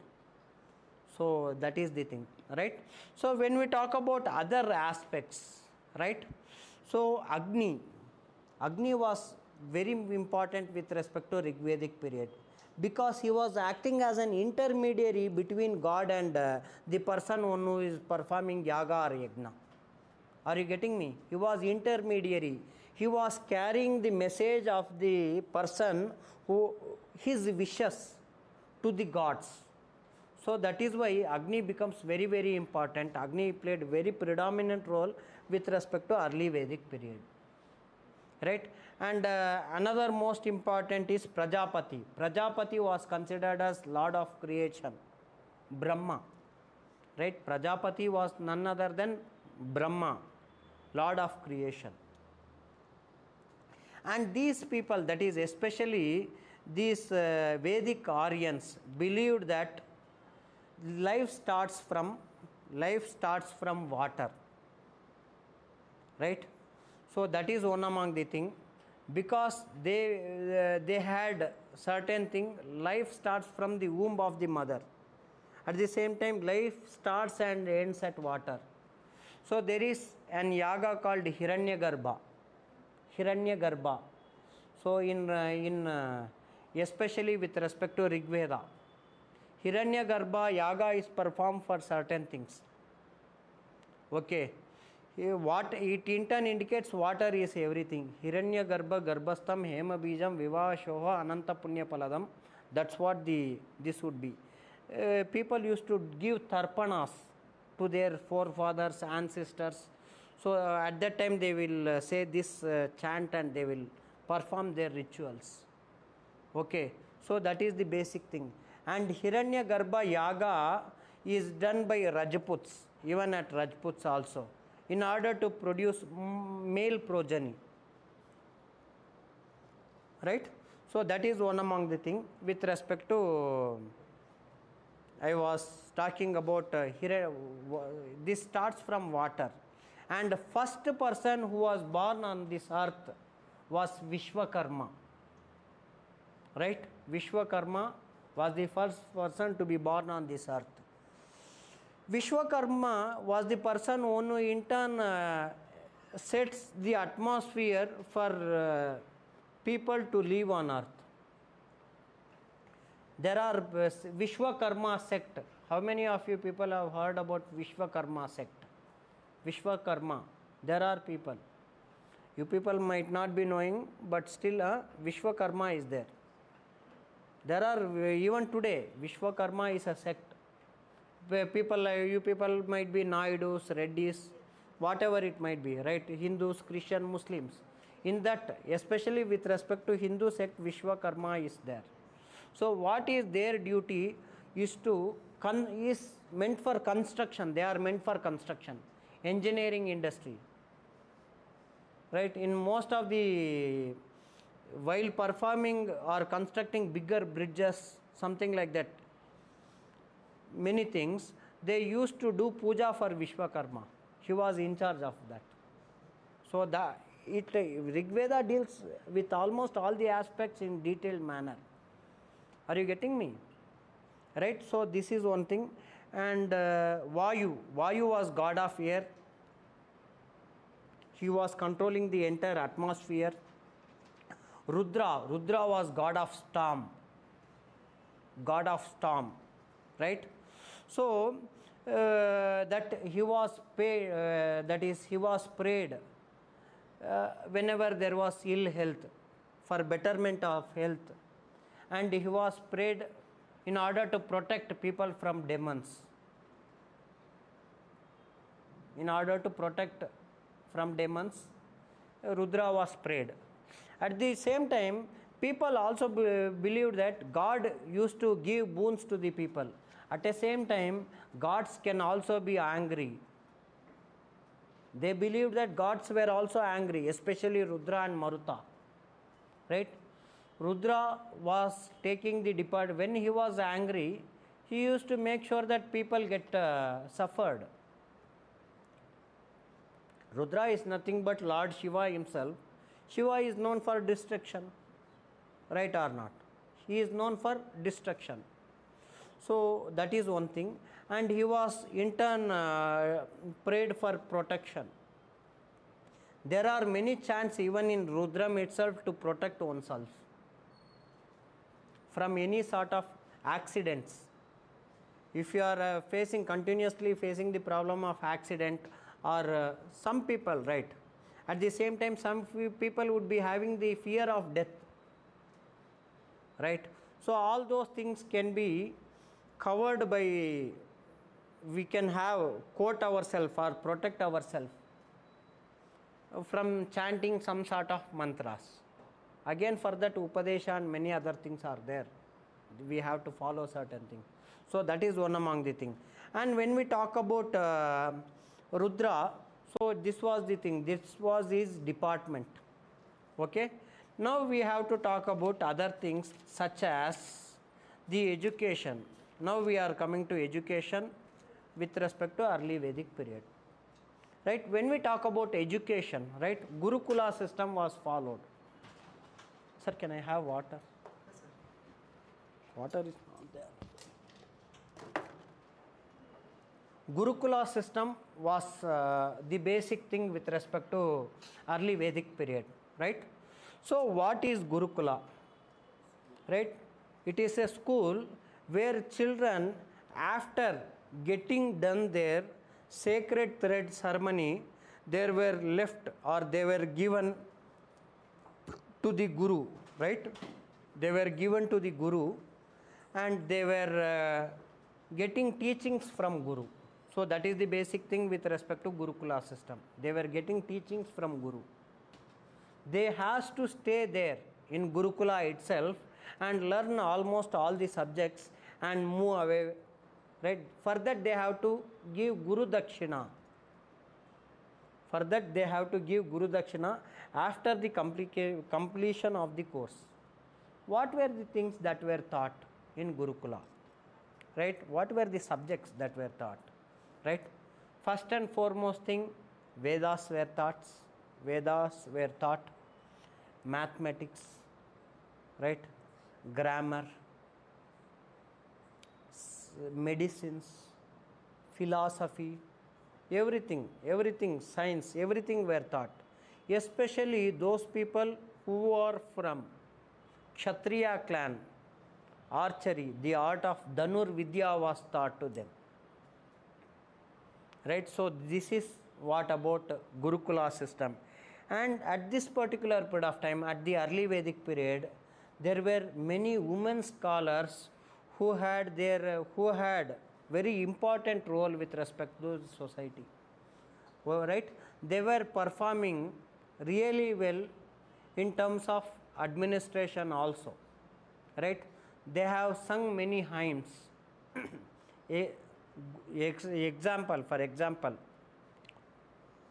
Examples of that is women scholars, right? Gosha was one person, Lopamudra was another person. All these people played very important role with respect to education. Their contribution is immense. It in turn indicates women also were given important position with respect to administration also. They were participants in Sabha in the early stage. That is why it is called as a very good age for women. They used to be part in almost all the activities of male. While performing rituals, they has to be there, right? They do also has to perform certain rituals. That is why they were there. Okay. What happens in later Vedic period? The person who is priest, who would in turn perform the role of woman in the later Vedic period in terms of chanting and other things. That is where the status of women starts to deteriorate from later Vedic period. Are you getting me? Right? So women had very important positions with respect to early Vedic period.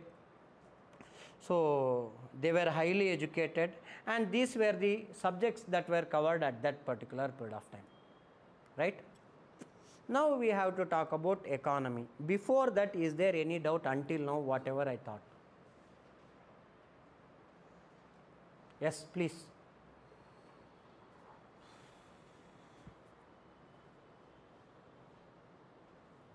Is it simple?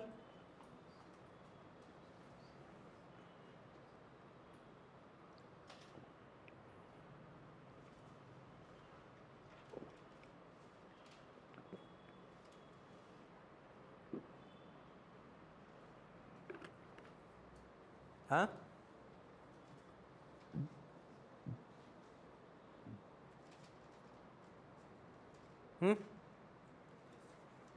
Is it very simple?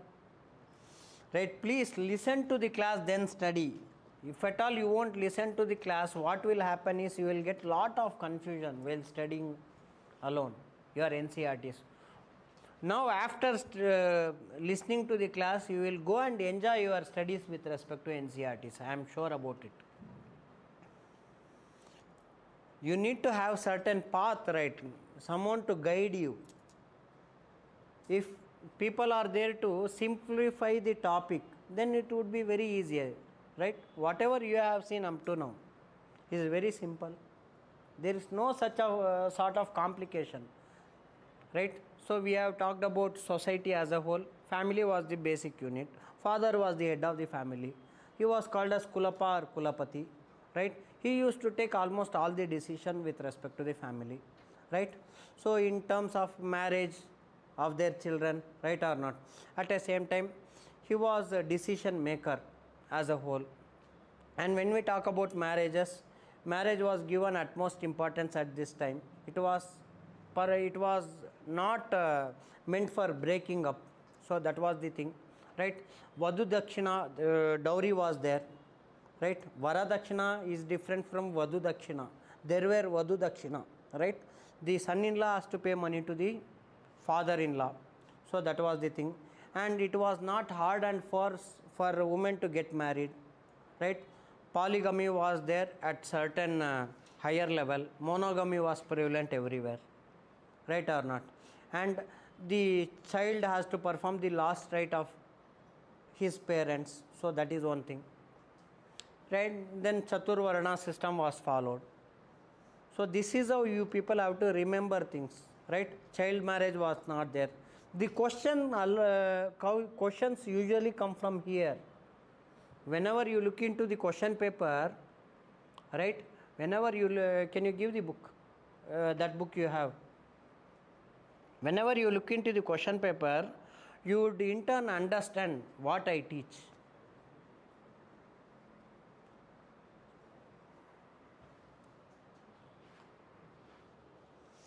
I am not suggesting you to buy this book. I am not marketing anything. Okay, she has brought that book. I wanted you people to just make sure of some questions with respect to what I have taken.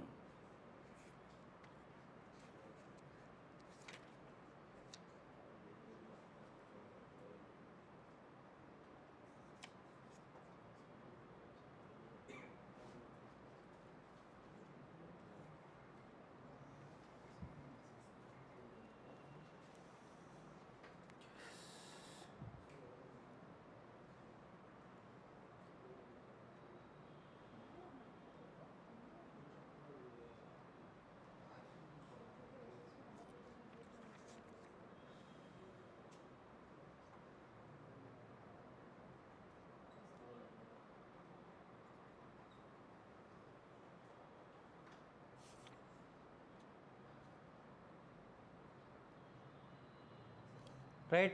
World is God, God is my soul. I told you now, right? It is from Upanishads, right or not? God is, world is God, God is soul, right? So again, Gayatri mantra comes from where, right? Rig Veda, Samaveda, Yajurveda, Atharvana Veda, right? So with respect to Samaveda, with respect to Yajurveda, I told about two different things. It is divided into two, black and white, Shukla and Krishna, right? So again, Madhi following has been given, right? Oldest Veda, Rig Veda, right? Samaveda, music, right? Melodical verses, right? Other than Atharvana Veda, spells and charms, right? Are you getting me? So please make sure that you people go through old previous year question papers also. Make sure that you see the question paper of past 10 to 15 years. Okay, so that is what I in turn suggest you people. Now we will talk about economic condition. Now we talk about economic condition of this particular period of time, right? So when you study about these people, that is Rigvedic Aryans, okay, you people know that these people have come from different part. That is, some historians say they are from Europe. Some say that They are concluding that they are from South and Southeast Asia. So that is the thing. Whatever might be, when they entered India, especially Sapta Sindh region, okay, they left pastoralism and they had a settled life here. They started to grow crops. They were known for their cultivation. Agriculture was the major activity of the people at this particular period of time. Are you getting me?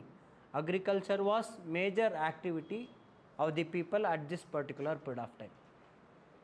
They were also having the habit of hunting. So that is one among the thing.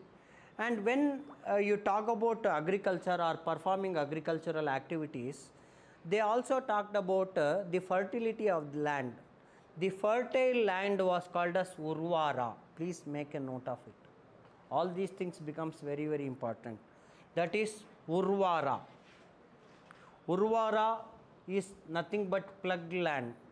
Plowing was taking place, right? Plowing was taking place and cultivation was taking place. So Urvara, Urvara. So this has been asked in your exam, right? Another one is Kshetra. Kshetra is nothing but barren land. Kshetra, Kshetra. Kshetra is nothing but barren land, right? So they used, for tilling purpose, they used ox and bulls. Oxen were used and bulls were used for the purpose of cultivation.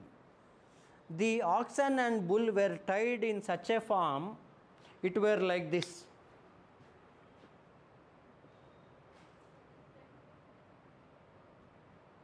There were many oxen or bulls which were tied at a time.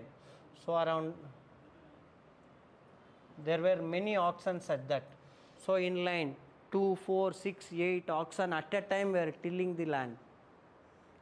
Are you getting up to 1632? Then you have to imagine what is the land area that these people were tilling, right or not? If at all they have to use that much oxen or bulls. So the land area was very huge. The tilling was taking place in very huge manner. Tilling of land. At the same time, the barren land were meant for grazing purpose. Grazing of animals, grazing of cattle. Right? They played very important role with respect to agriculture. Right? Cattle rearing was another important field that has to be remembered by you people. Because these peoples, whenever we talk about Aryan economy, right, people were considered rich. The status of the people were considered depending on the quantity of cattle that they have, the quantity of cows and horses that they have, and the quantity of male progeny, male heroes that they produce. 3 were the parameters to show your richness. One is what is the number of cows you have, what is the number of horses you have, what is the number of male children or heroes that you have. So this is with respect to Aryans, Vedic Aryans. Fine. So this is how he was respected in the society, right? So I told you earlier, cow was equivalent to that of horse, right? So this is another most important thing that has to be remembered by you people. And when we talk about other aspects with respect to Rig Veda also talks about agriculture related problems, that is birds and pesticides, which were part of Rig Veda, which got mentioned, lucrative worms, right? So which got mentioned in Rig Veda. So that is also one among the things that has to be noted. And what are the other professions that were usually at that particular period of time, right? So first and foremost thing was that of chariot building. Chariot becomes very, very important. Carpenters becomes very, very important, because chariot played very important role at the time of waging war, right? So it was taken, chariot race was also taken as a sport. It was also a sport. So chariot becomes very, very important. So carpenters, it is a type of employment. At the same time, we have goldsmiths, chain, anklet, bracelet, everything were owned by these people, right? Goldsmith were there, blacksmith were there, because cattle, again they use leather. Cattle products, right? They use leather, right? So goldsmith, blacksmith were there. So all these sort of employment were provided at this time. At the same time, you people would be able to understand one more thing, that is, there is a person called Panini, P-A-N-I-N-I, Panini or Panis. Okay, these were the people who were merchant class. Pani, P-A-N-I. These were merchant class people, right? So actually in Rig Veda, it in turn had some sort of bad opinion about these Pani people, because it in turn indicates that these people were very greedy. Merchants, they has to be greedy, right? If you are a person who is performing business or doing business, you have to be greedy. Business is not for the purpose of charity, but it was mentioned in this manner. And people were giving money for interest. Okay, people were giving money for interest at this particular period of time. So especially, one second, I will, it comes under which Veda I want to. The interest was 10%. The interest was around 10%, which was provided to all set of people. Okay.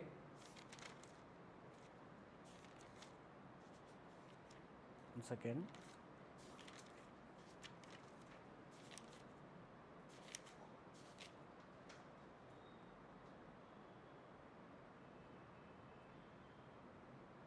Interest was 10%. Yes, Ganas merchant. Okay, that comes from which Brahmana only I need to say. That I will say you people. Fine. So which Brahmana is part of, which gives elaborate information about lending money, right? So that is one thing that has to be remembered by you people. At the same time, when we talk about other aspects, barter system were followed at this particular period of time. Barter system were followed. The trade was both internal and external. Internal trade was there, within the country there was trade, and even outside the country you would be able to see the trade. So all these things were happening at this particular period of time. And another most important thing that has to be remembered by you people is that of judiciary, right? So when we talk about judiciary, king was the head of, fountainhead with respect to judiciary. He used to get assistance from, that is, the Brahmanas. There were two types of crime, that is civil crime and criminal thing. Again, these were bifurcated, right? Adultery was one among that. Adultery, common crimes. What were the common crimes that you people have to understand, right? Common crimes at that particular period of time. Lifting of cattle was one among the things. Lifting of cattle means cattle theft. Okay. And another most important thing is adultery. Mixing. Adultery was one among the things. And another most, adultery in turn refers to different also. That is mingling of, that is Aryans with non-Aryans. Right? So adultery. That is also again adultery, right? So and another most important thing, robbery. Adultery, robbery, lifting of cattle, and another most important thing was robbery at tolls. All these things were major crimes that were at that particular period of time. Highway robbery. Robbery at tolls or highway robbery. So all these things were there at that particular period of time. So again, the punishment was different with respect to different people. Again, punishment was based on Varna. Okay. If a Shudra kills a Brahmana, then the punishment would be different. If Brahmana kills a Shudra or even Kshatriya, the punishment is very less if it is justified. Are you getting me? If a Brahmana kills Kshatriya, that is different. Especially two strata of people, Brahmanas and Kshatriyas, they had major role to play. Okay, if for example I am saying you, okay, it is, time is up. I will finish with this one. Okay, the thing is, when we talk about the punishment and punishment related aspect, for the same set of crime which has been done by four strata of people, if the crime has been conducted by Brahmana, for example, he has to give 50 as fine, 50 goat or sheep or cow as fine. If the same is performed by king himself or the Kshatriyas, 100, the amount rises, the quantity rises. If it is done by Vaishya, the quantity rises to 150. If it is Shudra, then you need not ask what would be the quantity, right? So that has been the thing with respect to the punishments. Crime against Brahmanas were severely punished. Crime against Brahmanas. So that was one among the things. So all these things are related to early Vedic period. Okay. Now we have to talk about later Vedic period. And in later Vedic period also we talk all these things. We talk about almost all the things. Right? We talk about socio-economic condition, political condition. There are something which has to be added, that's it. There is no that total more number of changes would be there. It is not like that. The position of women starts to decline. That is one among the things that has to be. And another most important thing, the position with respect to political dynamics.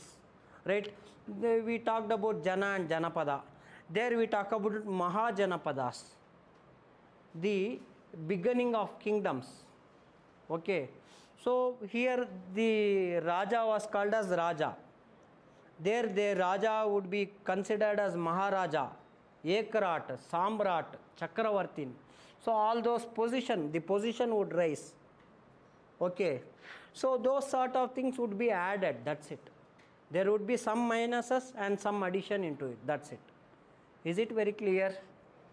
Right? If at all there is any doubt, I will be waiting outside, please come and clear your doubts. Otherwise, I can clarify you tomorrow also, day after tomorrow.